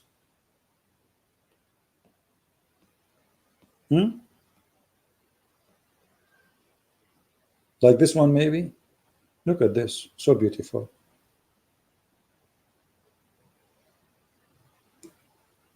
The sperm became congealed blood. Are you sure? All the sperm, a drop of a sperm became baby, a drop. A drop.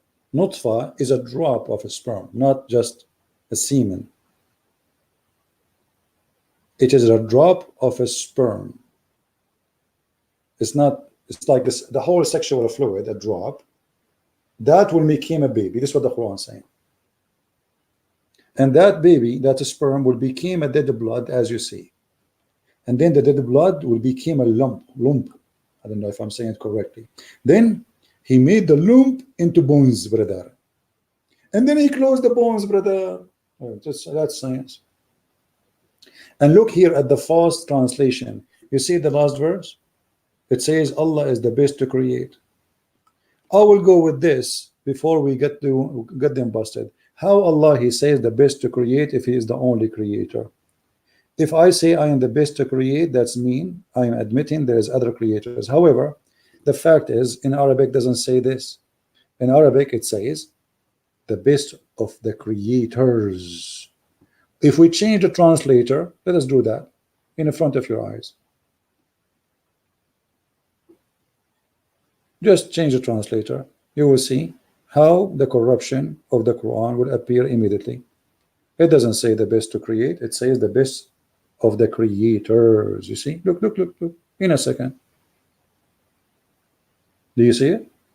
The best of the creators. This is alone proof to us that Islam belief in monotheism is a lie, because either Allah here is lying to be the best of the creators, because if there is no other creators, how you say you are the best of the other creators? Imagine I say to you, I am the best of mankind, but there is no mankind except me. How silly, how stupid is that? That's mean I did lie. In order to be the best of the creators, we should have a creators. Who are they? A Muslim Abdul, he tried to be smart. He says to you, oh, human being created bicycle, created car. No, creators, according to Quran, is to create a life. Now we can prove that easy. The Quran says, you worship someone cannot even create a fly. So what the Quran put in a standard for believing in God. If somebody can create a fly, he is God. The Quran says that, not me.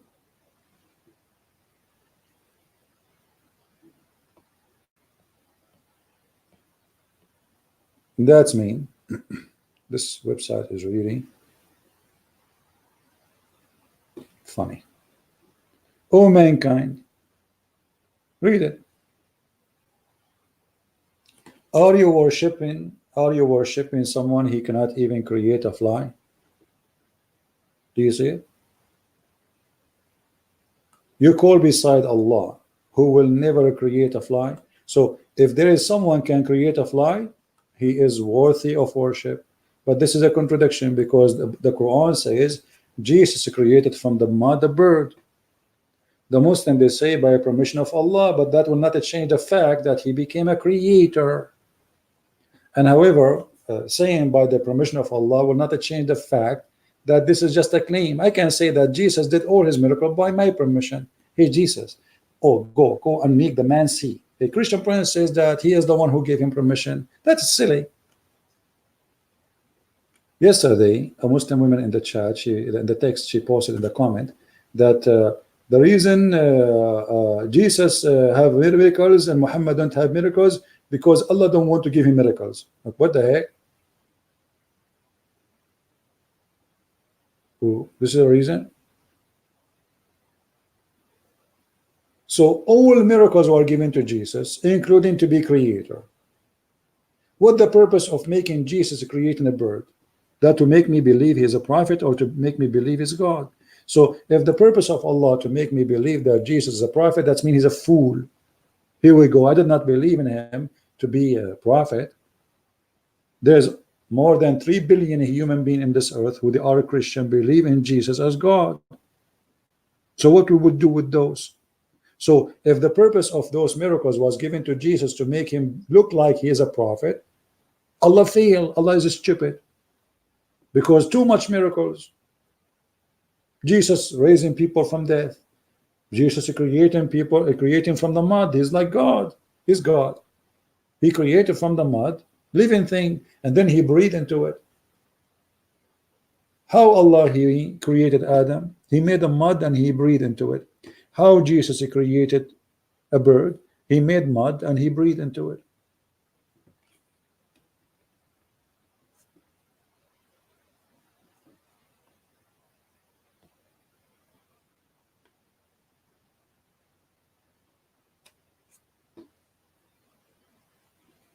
Here we go. Jesus supposed he is talking here. I fashion for you. Did you see, guys? It says I fashion. I, not Allah fashion. I fashion for you out of the clay the likeness of a bird, and I breathe into him. And it is going to be bird by Allah leave. Who care about Allah leave now? By Allah leave or not? That's a claim. But by saying that Jesus he breathed, that means from the breath of Jesus life is given. How a human can breathe into mud and that will give life? Jesus is doing the same as God doing, according to Quran. He can give life even to dust. This is just dust mixed, dirt mixed with water. Jesus, he made the blind see, and this is even in the Bible too. And from the spit of his mouth, he gave him eyes. You see, when Jesus, he put the mix in the eyes of the blind man, he is creating eyes for him. He is not healing him. He is creating eyes. The person is born blind. You cannot fix that.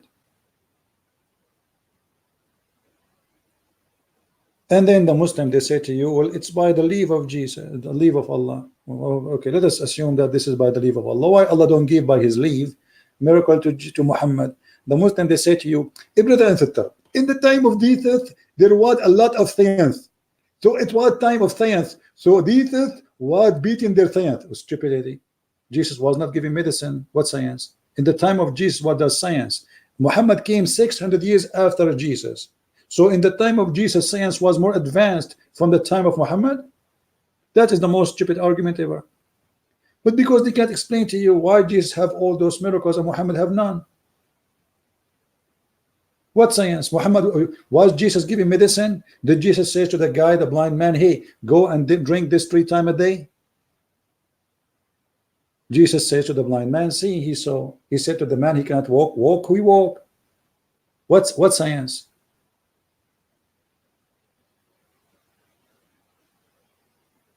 So what we see in front of us is confirming that Jesus is above mankind.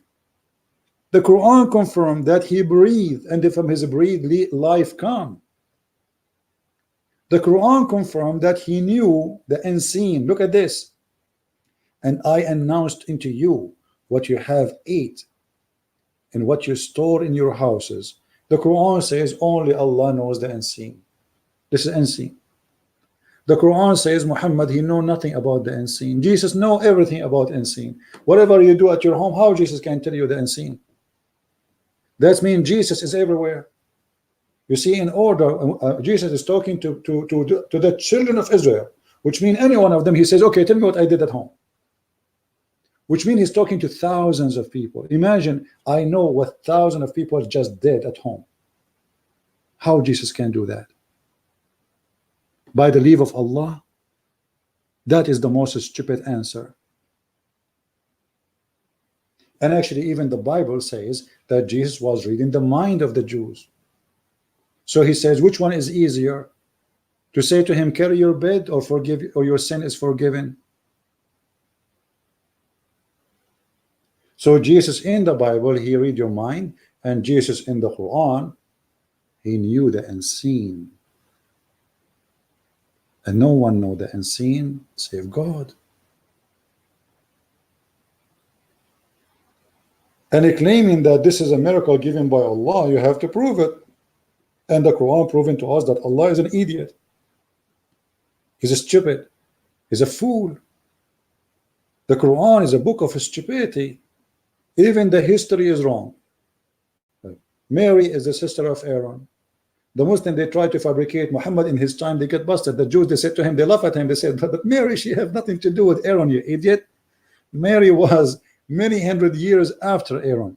So Muhammad, he wanna fix that bump he did, the poo-poo. He said, oh, in their time, they used to call them by the great ancestor, but Mary, she is not from the tribe of Aaron. And since when she is called, look, the Quran says that Aaron is the father of Mary. The chapter 3 in the Quran, this is, we are here, chapter 3.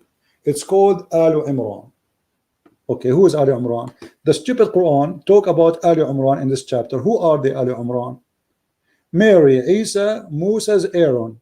Nice to meet you. But the fact, Mary, she is not from the tribe of Moses, you idiot. So Ali Imran here proving Islam and Allah to be false, because Mary, she is not from Ali Imran, and her father, his name is not Imran. So the Quran teach and Islam teach that Imran is the father of Mary, and he is the father of Moses and Aaron.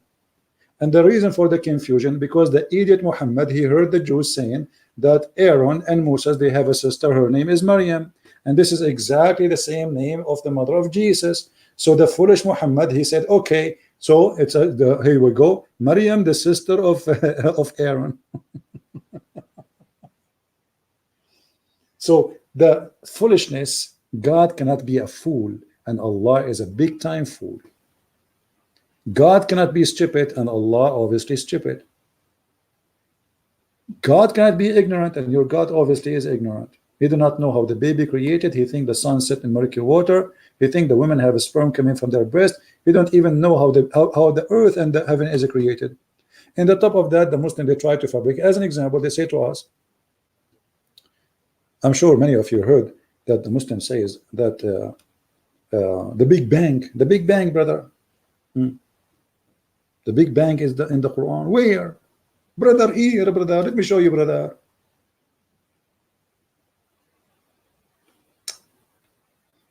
Big Bang in the Quran. By the way, I don't believe in the Big Bang. The second you say you believe in the Big Bang, you are a kafir, my friend. What Big Bang? But because they are hypocrite, they are trying. Hold on.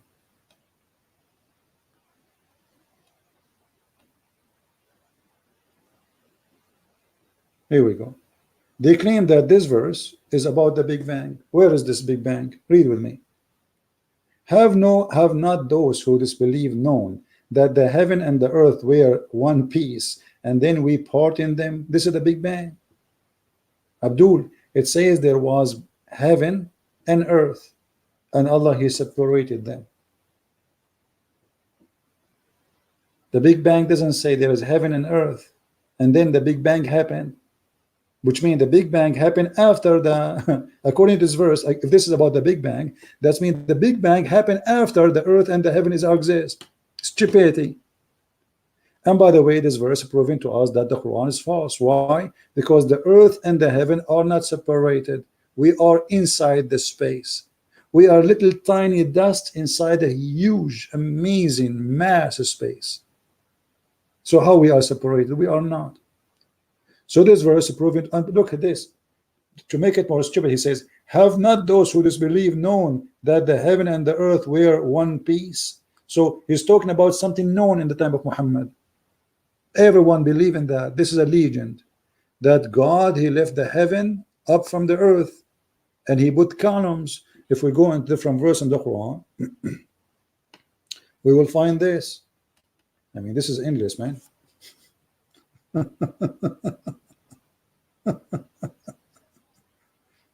You see, verse take us to verse. Verse take us to verse. See, chapter 3, verse number 21. It says, Allah, He raised up to heaven, the sky, with columns which you cannot see.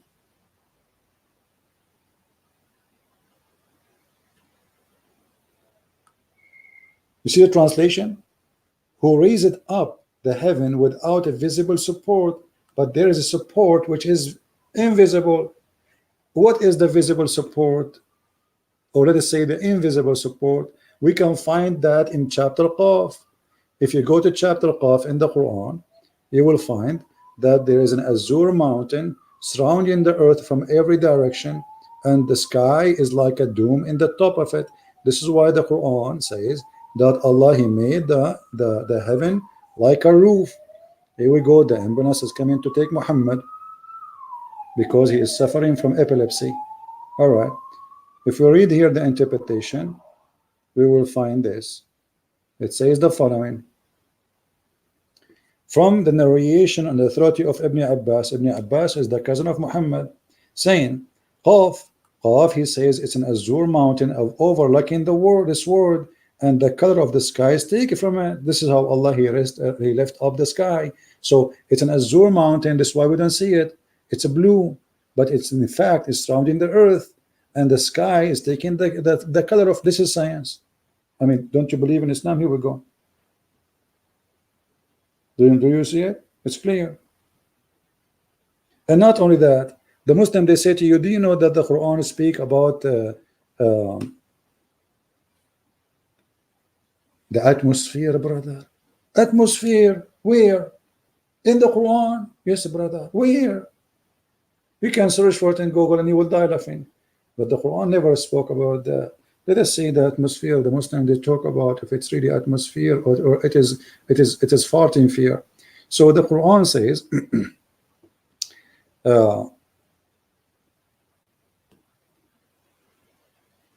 that Allah, He created 7 heavens.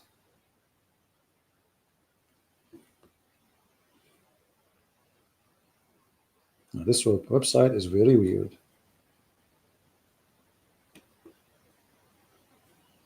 All right, chapter 2, verse number 29. Allah, He created 7 skies, and the earth was created first. Yet they lie, they say that the heaven was created, the Big Bang. We believe in the Big Bang. Do you see it? It is He who created for you all that on earth. Then He went up to heaven and He made them 7 heaven, which means the heaven was finished after the earth. We go to different verse.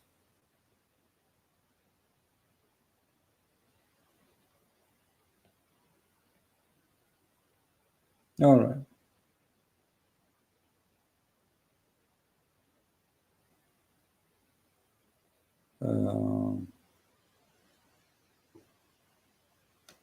In chapter 65, verse number 12, Allah created 7 earth and 7 skies. Muslims, is it true that there is 7 earth? Where Muhammad he got this 7 earth? This is from the Greek. The Greek, they have 7 planets, which they consider it's the same as the earth. You can go right now and search in Google. Muhammad, he think that those are the only 7 planets exist. So there's 7 heaven and 7 earth. So my friend, this is have nothing to do with God. This is the most stupid. And not only that, Muhammad, he go farther and he claimed that Shaitan, he spy at Allah, and nobody can go out of the zone of the earth. But there's people, they went to the space. Let us find some verses.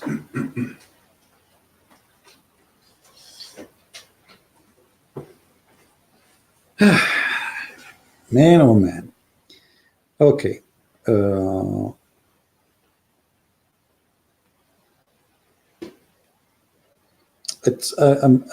being slow here because I'm using the tablet.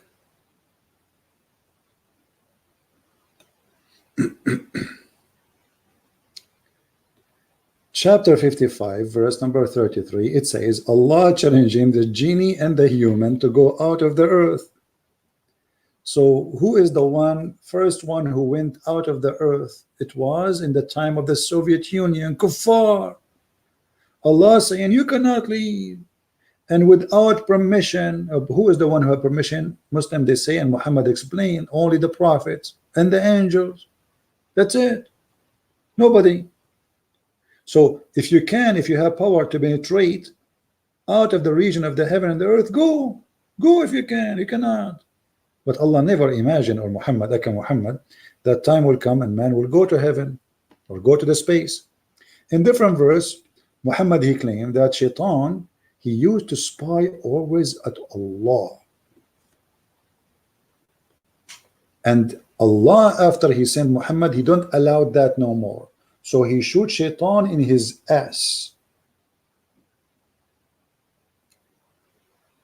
Let us see together.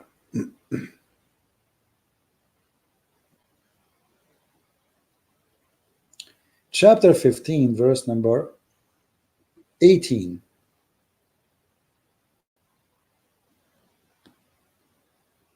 Allah saying, and this is, by the way, the Muslim, they say to you, and we have guarded the heaven.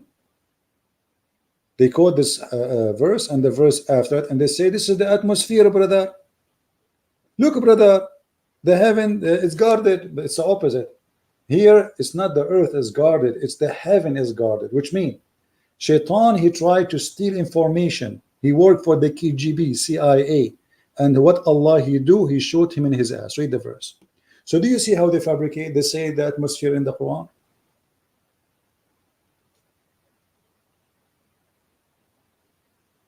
And Muhammad here is explaining what is the shooting stars. We see them in in the sky. Actually, Muhammad, he think that those are not shooting stars, those are stars, literally stars. So look what the Quran says. Allah, he created the stars to shoot the ass of shaitan. Science, this is science. You see, we are just, I wasn't going to talk about this. I mean, this is endless. What is the purpose to make the stars? Decoration, and to shoot the shaitan in his ass. And actually, I am witnessing in the Middle East, we have a lot of shaitan, their ass is red from shooting them by the stars. Look at this, brother. And we have beautified the world of the heaven with lamps, and we have made them missiles for the devils. We just showed you the verse before, chapter 15. If the shaitan tried to spy, Allah will shoot his ass. And this is what Allah he do. He shot him with a star. I mean, shaitan, according to Muhammad, sleep in your nose, piss in your ears, and have dinner in your belly button. Yet shaitan need a star to kill him. I mean, do you know how big the star? So Muhammad, he look at night, he sees star failings. He think those are really stars. Those are just rocks going through the atmosphere. Shooting stars, meteor. He think those are really stars. So Muhammad now he explaining to us a scientific fact that those are the missiles of Allah. Shaitan tried to spy at Allah, and then Allah Star War. I mean, why you don't want to convert to Islam? Isn't it obvious that this is science? Here we go. Prophet Muhammad, peace upon him, explained to us that the reason for those to fall down, those are, you see, the Muslim, they cannot lie. It says lamps. Do you see it says lamps? Does it say lamps, or I'm making things up? This is the Muslim translation. Does it say lamps, or I'm making things up? Let me make it big. Make it big for the blind. Here we go. I know there's a lot of blind here. Do you see it? Lamps. So this is not a meteor. This is a lamp. So Allah created the lamps to decorate the heaven, brother. Decorate the heaven, beautify the heaven. And by the way, the major number of the stars are not even visible. So what do you mean to beautify it? To who? To us? This is stupid. We don't even see one, maybe of out of billions% of the stars. We see nothing actually with our naked eye. Comparing to the number of the stars, the Bible says nobody can count the stars. Count this number, because actually they are increasing and decreasing, which means they are always a newborn or new dead.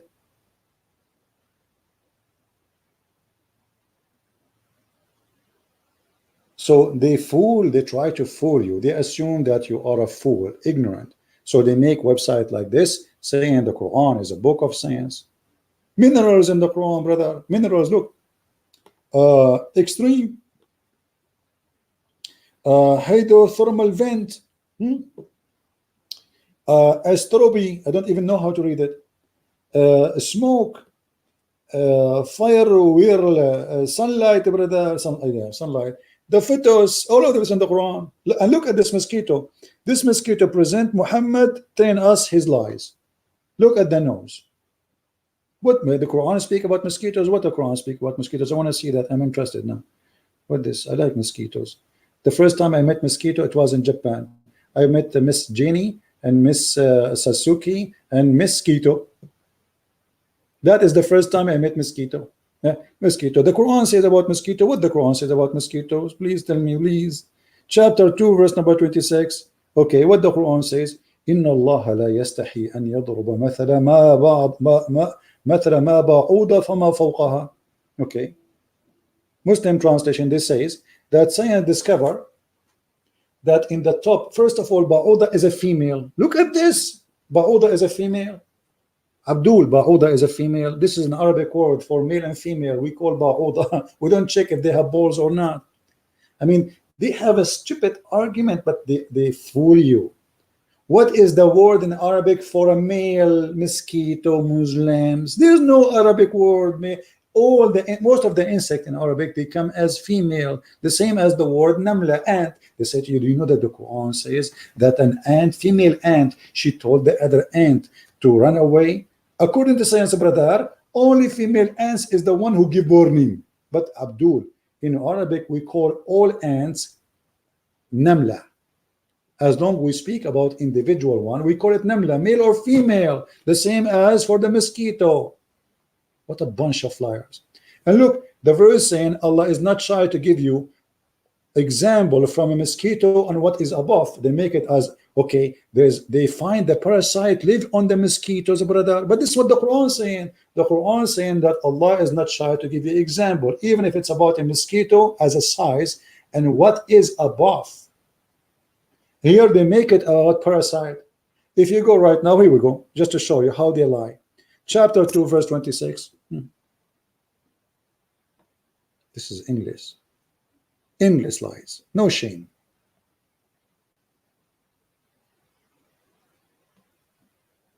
No shame.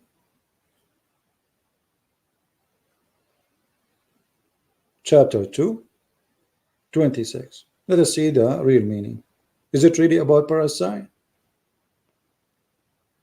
20, hold on. Why it's not coming? What ayah 12? This guy has stopped with the 12. This is Ibn Kathir. Something wrong with the internet. Okay. Chapter 2. Verse. What's wrong with this thing? I don't know what happened. This website is not functioning. Let us go to this website. Okay, forget about this one. Chapter 2.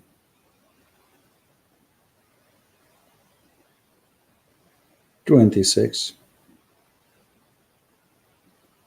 Let us see if this is what they are saying, that there's a parasite in the top of the mosquito, or Allah saying He is not shy to speak about something small as mosquito and higher in size. Read.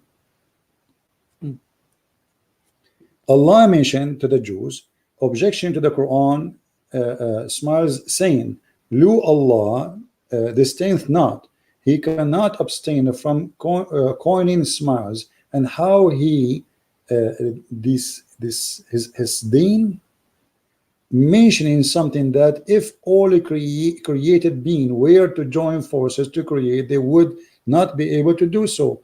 Allah does not disdain to coins as substitute. Allah does not disdain. Okay, and okay, here we go. So it is let alone a smiles of something greater than a fly or a spider. So what the verse saying here, Allah is not shy to talk about anything, even if it's as small as an insect and higher. And the same mentioned in different places in the Quran.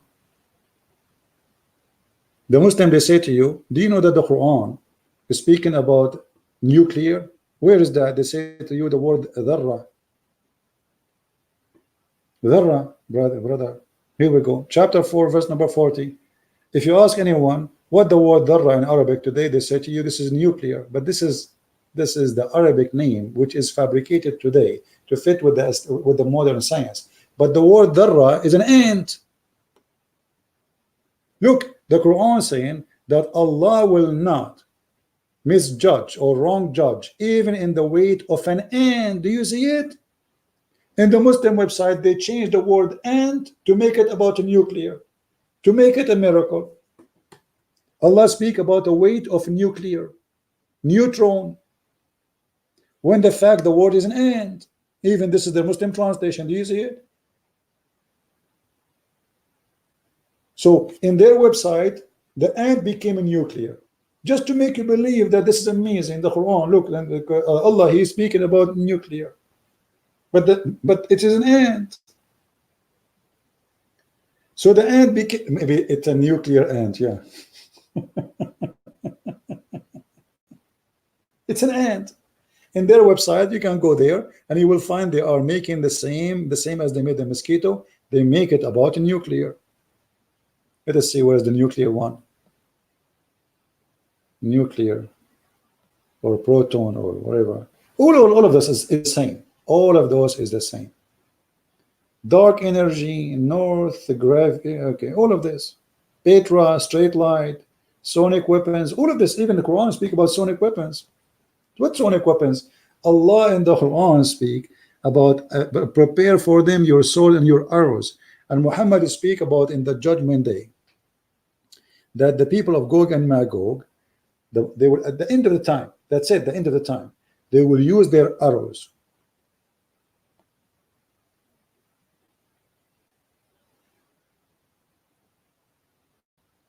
And the Muslim, they will use their arrows for 7 years for fire.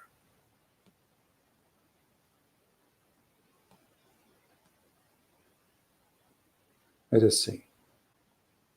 And this is another fiction Muhammad he believed in, which is the Arab at that time believe in too, that there is a group of creatures, they are not a human, they are called Gog and Magog, and they are huge in number, and they will attack all mankind.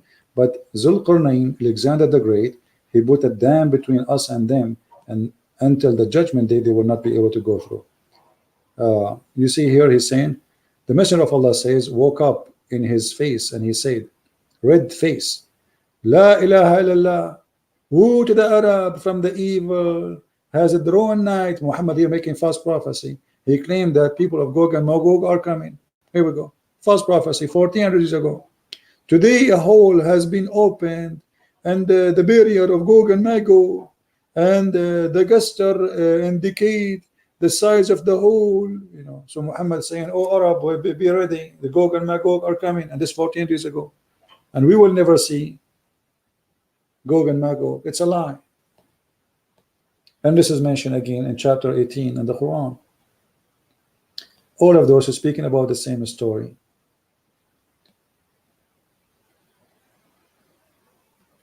Look, I mean, we are looking for the hadith, but it's English. All of this fiction.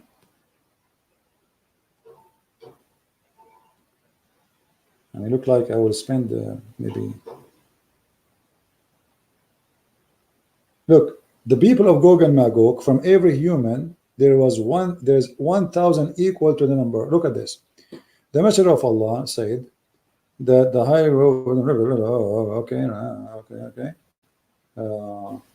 Muhammad, he says, from every one of you, from every 1,000 of you, 9,900 will go to fire. People, they were like, what? And here the liar, to cover his bum, he changed it. He says, oh, I mean Gog and Magog. But the fact, he did not say that. Read carefully. He said that from every 1,000 of you, 999, they will go to hell. Read carefully. Allah would say, bring forth. Let us zoom in.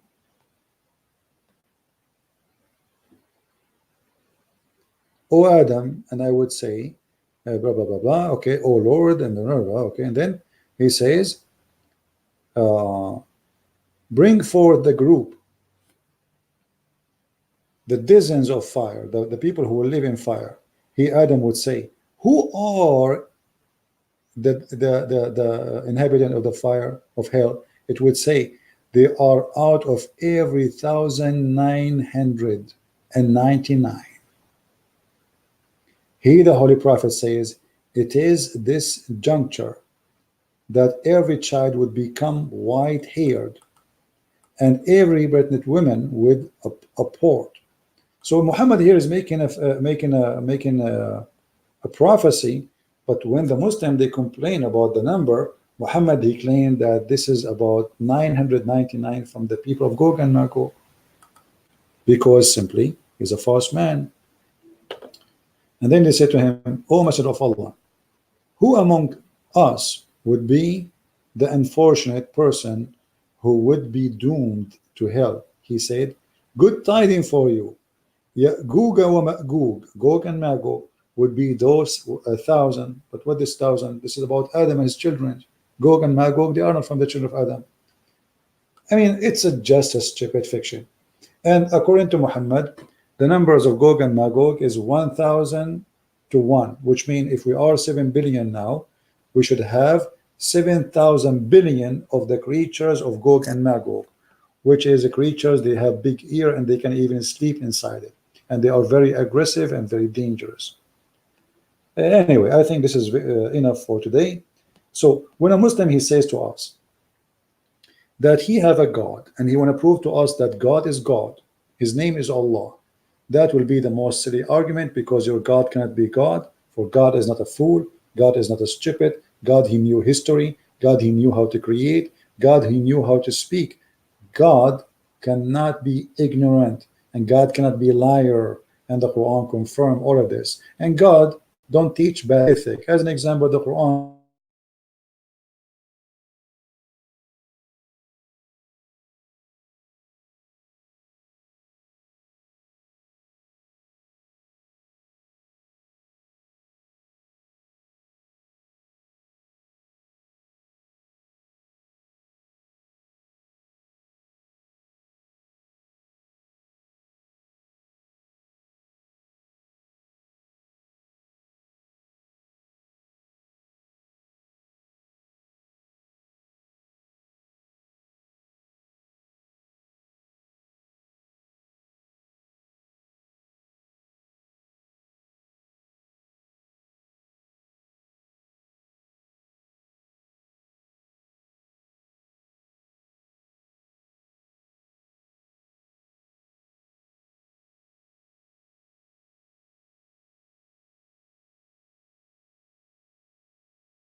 okay, guys, can you hear me? Sorry, I lost my internet and we just got it back. I'm not sure why we got that disconnect. We apologize. All right, we are back. I don't know what happened, but we lost internet. But anyway, no, I'm not using the neighbor internet. Actually, here, if you are far away from the router more than few feet, the internet is bad. So, as you see, there is no way that this God can be God, and we prove it easy and simple. This is cannot be God. God first teach ethic. God is not a criminal. The God of Islam is everything wrong. Even marriage in Islam is not mentioned as marriage. It's a contract of sex. The God of Islam is 100% against the teaching of gods in Christianity. The Muslim, they claim they worship one God. Who cares if he's one or two or three? To make it simple, the idea of worshiping one God, and if that will make you superior, that means you are stupid. Because if there is somebody who worship 1,000 gods, but they are true gods, who care? That means he's right. So it's one or two or five, doesn't make any difference. Christian worship one God, the Jews worship one God. So that is silly argument. So the Muslim, when they speak about worshiping one God, it is just a silly argument, trying to make you believe like in something make more sense. In fact, if you think about one God in the Quran, that is not really accurate, because the Quran make it clear that Allah, he have family. As an example, when Allah, he says,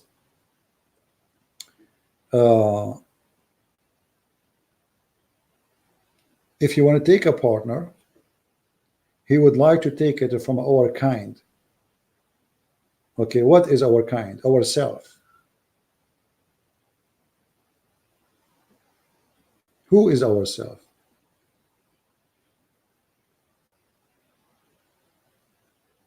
This board is really annoying.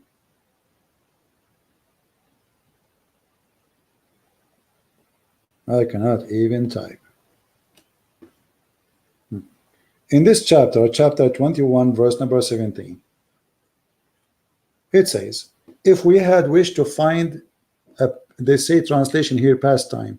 The fact the word pastime, it's fun, the word fun, lahu. Lahu in Arabic mean a women, lahu. And we got busted, the Muslims, with it many times by showing their own interpretation. So Allah is saying, if we want to have a woman for fun, like imagine how dirty this word. Imagine you say, I'm going, if I want to have fun, you are not even respecting the women, you are calling her fun. So if we want to have fun, we could have found it in ourselves, not our presence. If we go to the interpretation, you will see this. Remember, this is chapter 21, verse number 17. And remember, the Muslims, they claim that they worship one God. Okay, how you worship one God, but you are saying this? 21,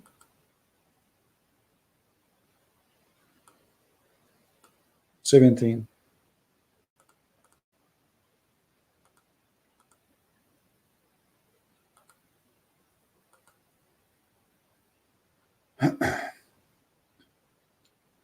Read carefully. This is Ibn Abbas.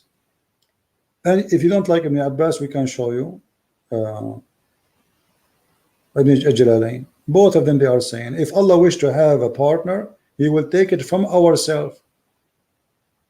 Okay, how ourself will be a woman? This is Tafsir al-Jalalain.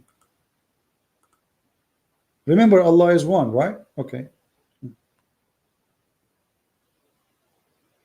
Had we desire to find some division, that which provide division in the way of a partner or a child, we have found it with ourselves. But Allah, ourselves? Allah calling women ourselves? How Allah is one, but ourselves, Allah taking partner from ourselves. You see, when you talk to Muslims, they say, how Allah say we? They say to you, we mean majestic. Allah don't mean that He is many, He is one. But He say we like kings, they say we. But this is silly. I mean, your God speak like kings, trying to copy them. That will make Him majestic. Well, if He's Almighty God, why He tried to copy a silly human being? I mean, this is stupid. So here you see that the word we explained differently, because He's not saying we actually here. He says, if we would like to take a partner as a female woman to sleep with her, we would like take it from ourselves. The women who will sleep with, they are ourselves. So Allah is a multi-person, and many persons, and there's some of those persons are females, and they are the houris, the one who they are supposedly in heaven waiting for sex, or the angels. So how Allah is one, but He count ourselves as partner. Allah will partner with ourselves. Allah partnering with who? This is your Muslim interpretation, not me. So don't tell me I'm fabricating. This is your official government website of the Kingdom of the King of Jordan. We who? Allah will partner with who? With female women. To do what? To have sex with them. And the Muslim, they say to you, but we did not do so. Thus we never desire it. But it's possible. What is proven to us that there is ourself. As you see, ourself. Allah speaking about that there is ourself, and ourself contain Him and females and angels. So all of them, they are from the same kind. You see, I cannot say ourself about me and my goat. Correct? Because first of all, the goat is not from my family, and she is not even from my kind. So when I say ourself, and ourself contain women and angels, that means we are from the same kind. Otherwise, how we can count them ourselves?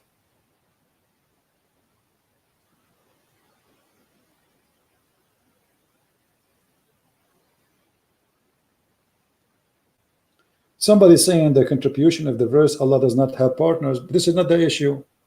I don't care if you have a partner or not, but He's saying if you want to have partner, He will take it from ourselves. Correct, guys? I don't care if he took partner or not. By the way, this is old news, baby. Now he changed his name, his idea. This is 1400 years ago. He don't have a desire. Maybe now he have a desire. And you tell me why Allah saying if he like to have a partner like a woman, he will take it from ourselves if he don't have a penis. Isn't it silly?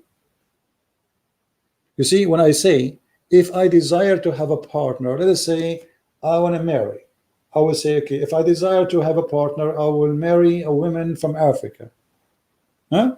Okay, that's mean I'm a man and I am a male and I have a private part of a male and I'm desiring a female. Okay, that makes sense. We are talking about God. Why God saying if we desire to have a partner in the way as a wife or a child, we take it from ourselves and then we find that the ourself is women. So he does have or he does not, it doesn't matter. He just confirmed to us that ourself is women and angels.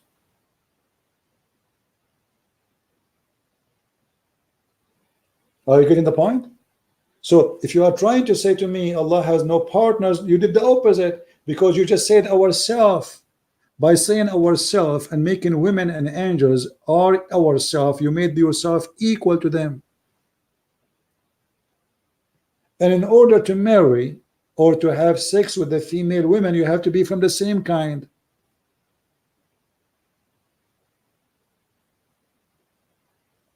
Because he's talking about having a child. So Allah, if he want, he will take a partner, not from the earth, he will take it from those who they are in heaven. That's what the verse is saying. Who are those in heaven? The Huris and the angels. Allah will have sex with an angel or the Huris. And then after having sex, they will have a baby. You are the son of Allah. So when a Muslim he says, okay, the conclusion of this verse that Allah have no partner, that's stupid. It's the opposite. Because he just made himself equal to human and to angels, and it's possible to have them as partners. You see, the possibility to call me a partner, that's mean we are equal. We cannot be partner unless we are equal.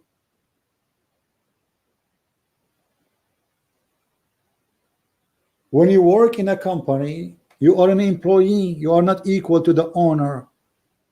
But if you are a partner, you are equal, for you are an owner too.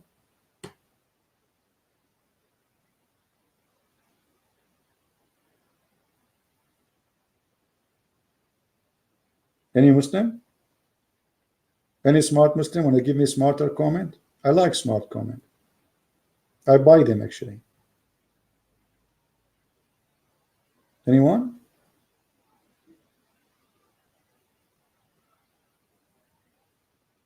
Where is the Ustad? Ustad Mickey Mouse, Ustad Ibrahim, Ustad Yahya, Ustad Shish Kebab from Indonesia. All of them, they have no idea what to say.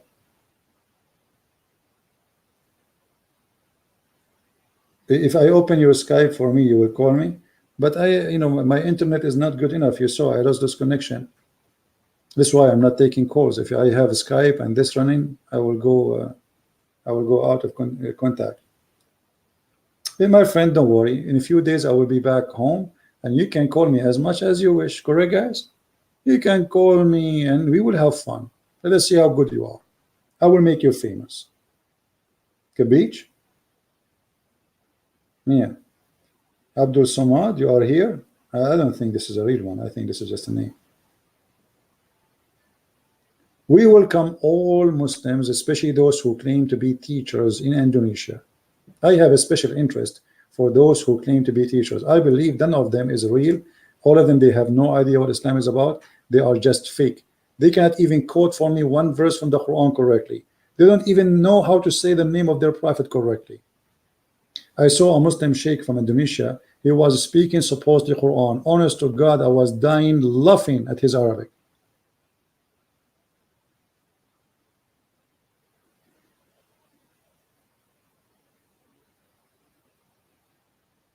So I challenged them all. All those who call themselves ustad, they are making a living from being ustad, but yet they are not. Ustad in Arabic means teacher, master. Master of what? You know nothing about Islam. Nothing.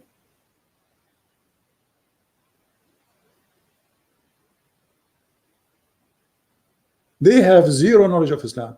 Those people, they are copy-paste people. They have no idea. They copy. The same as Didat, the idiot. The same as Zakir Naik. They know nothing. Copy, paste. Copy, paste. This is why when they face someone like me, they go out of battery. Their charger is not working.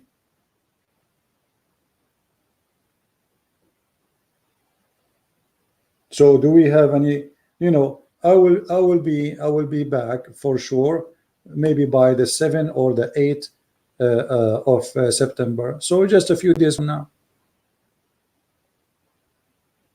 And you can call me, any of those who claim to be ustaz. Give me your Skype. I will call you. I will have the honor to call you, Your Majesty. Maybe you are big. You don't want to call Christian Prince. Christian Prince will call you. So tell your ustad that Christian Prince is making fun of you, claiming that you are a bunch of cowards, fake, making money out of those poor Indonesian. You are not real. You do not know your religion. Prove it. Call a Christian Prince and destroy all his claims. Show everybody that this guy, he knows nothing about Islam. What you will lose? What you will lose if you crush this guy? Do you know how many thousands left Islam because of my videos? If not tens of thousands, if not millions. What you can do about it? Do something about it. Call him once for time, like, bring all the ustad of Indonesia, make a conference together. Open your Skype together, sit next to each other, open your camera because you are handsome, I'm not, and destroy me. I mean, come on. Can't you do it? It's a challenge. It's a challenge for the big, it's a challenge for the small, for all of you are small. You're a prophet, your God know nothing. All your religion is a copy-paste of somebody else.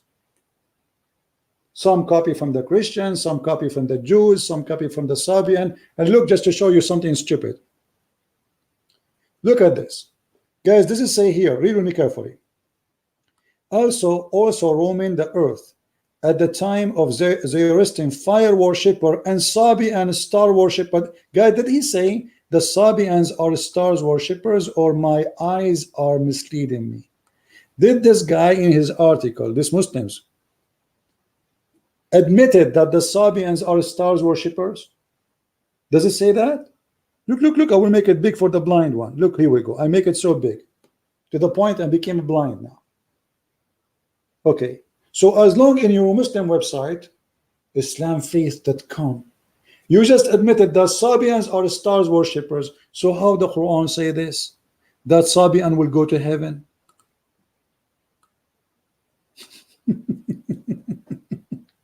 How somebody is a star worshipper? How somebody is a star worshipper? He will go to heaven, Abdul. This website is stupid, really. Unbelievable. Here we go. إن الذين آمنوا والذين هادوا والنصارى والصابئين من آمن بالله واليوم الآخر وعمل صالحا فلهم أجرهم عند ربهم ولا خوف عليهم ولا هم يحزنون. Okay, the translation, please. Translation.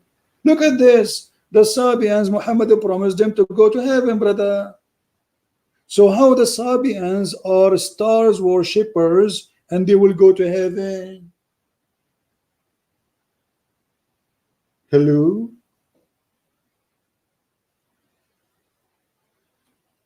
Do you see it? Brother, the Sabian are star worshippers, as we showed you in the Muslim website, yet Allah promised them to go to heaven, brother. How you solve this problem, brother? Easy.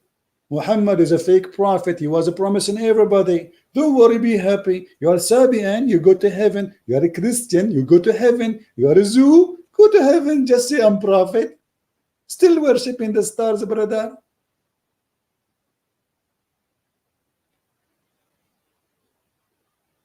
And the answer for that, very simple. Muhammad, in front of the Christian, he is a Christian. In front of the Jews, he's a Jew. In front of the Sabians, he's a Sabian. Like Obama. Obama, he made a speech in Cairo, speaking to Muslim as if he's a Muslim. He went to the Jews, he wear hat of the Jews, and he pray in the front of the temple as if he's a Jew. He go to the church, he hold the Bible. He go to the atheist, he make fun of Christianity and religion. Hypocrites. Any Muslim have an answer? Sabian, they are going to go to heaven, but they are stars worshippers.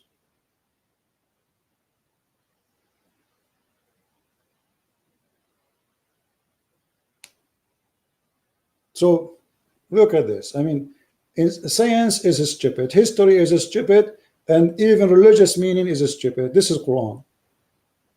The hypocrite man is the same as a guy in the election day. He promised everybody they will go to heaven.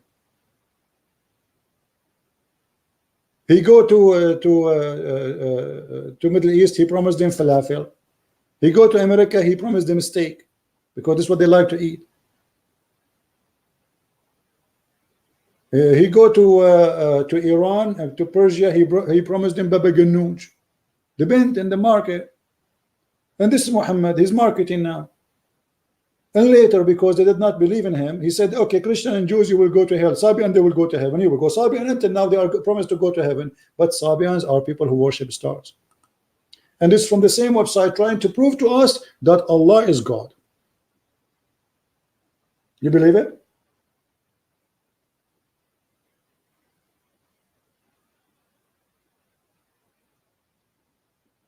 If there is any religion, the Quran is a many religions. Quran is, as you see, Sabian, Christianity, you name it. He took the stone of the Hindu, the Shiva stone, the private part stone, the Hajj of the Hindus. The Kaaba actually is nothing but a Hindu practice. Most of the practice, you see, the Muslim, if you go right now and look at a Hindu priest, how he dress, and look at the Muslims, how they dress, you will find exactly the same clothing. And the Hindu, they have a stone which represent the black, it's a black stone, which represent the private part of the male and the female.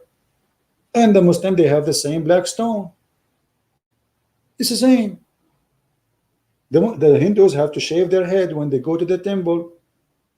The Muslim, when they do Hajj, they have to do the same. Even the sandals of the Hindus have to, it's made exactly because the sandals of the Hajj have to be made in a specific way. It's made exactly as the Hindu sandals. It's a Hindu religion. Add to it some from Christianity, some from the Nasara, like Jehovah's Witnesses, some from the Jews, and some from here and some from there. And then we end with a book of fictions, Zulqarnain, the flying carpet of Suleiman, the ant is talking, the seven sleepers. I mean, all of those is stories, fictions. All right. So anyway, I want to say thank you guys for being here. We exceeded our time, and I have many things to do, and I appreciate having you all. I don't know if tomorrow I can do podcast. If not, then you wait for me until I come back to the state. Right now I am abroad, as you know, and soon we will go back to normal, and we will have our normal computer and equipment to do what we do. However, like I'm making videos in the other channels, I'm using my phone, and actually even here I did use the phone for some time. So maybe during the time because I'm moving from city to city, so there's no place really to know, I mean, how the internet will be. So if I go to different place and the internet is good, I will do live podcast using my tablet. If not, I will use my phone, record my screen as I did many times before, and I will post. And don't forget to subscribe to our other channel, which is called the Quality of Life M27. If you like to join us in different topic, which is about things to do in life. things, just like that topic is to talk about things can be helpful for all of us, to give advices for things have nothing to do with religion. Here we do speak about religion, about politics. So there is different topic. It give us a break from the dirt and the smoke of the barbecue. So thank you very much for being here. May the Lord bless you. And I want to say thank you for all those who support our mission. May the Lord bless you all. And a special thanks for those who translate my videos into Indonesian. And Indonesian people deserve our respect and our help. And actually, I'm going to make a special video for Indonesian people. We'll have a very good news, but that will be very soon, because I have a gift for them, especially for Indonesian people. So soon I will make that video and they will hear.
Well, my internet is back, but I'm going to end anyway. So I want to say thank you guys for being here. I apologize really for this bad internet. And with this, we finish for today. Christ is Lord, Islam is false. And see you soon. Take care. Bye-bye.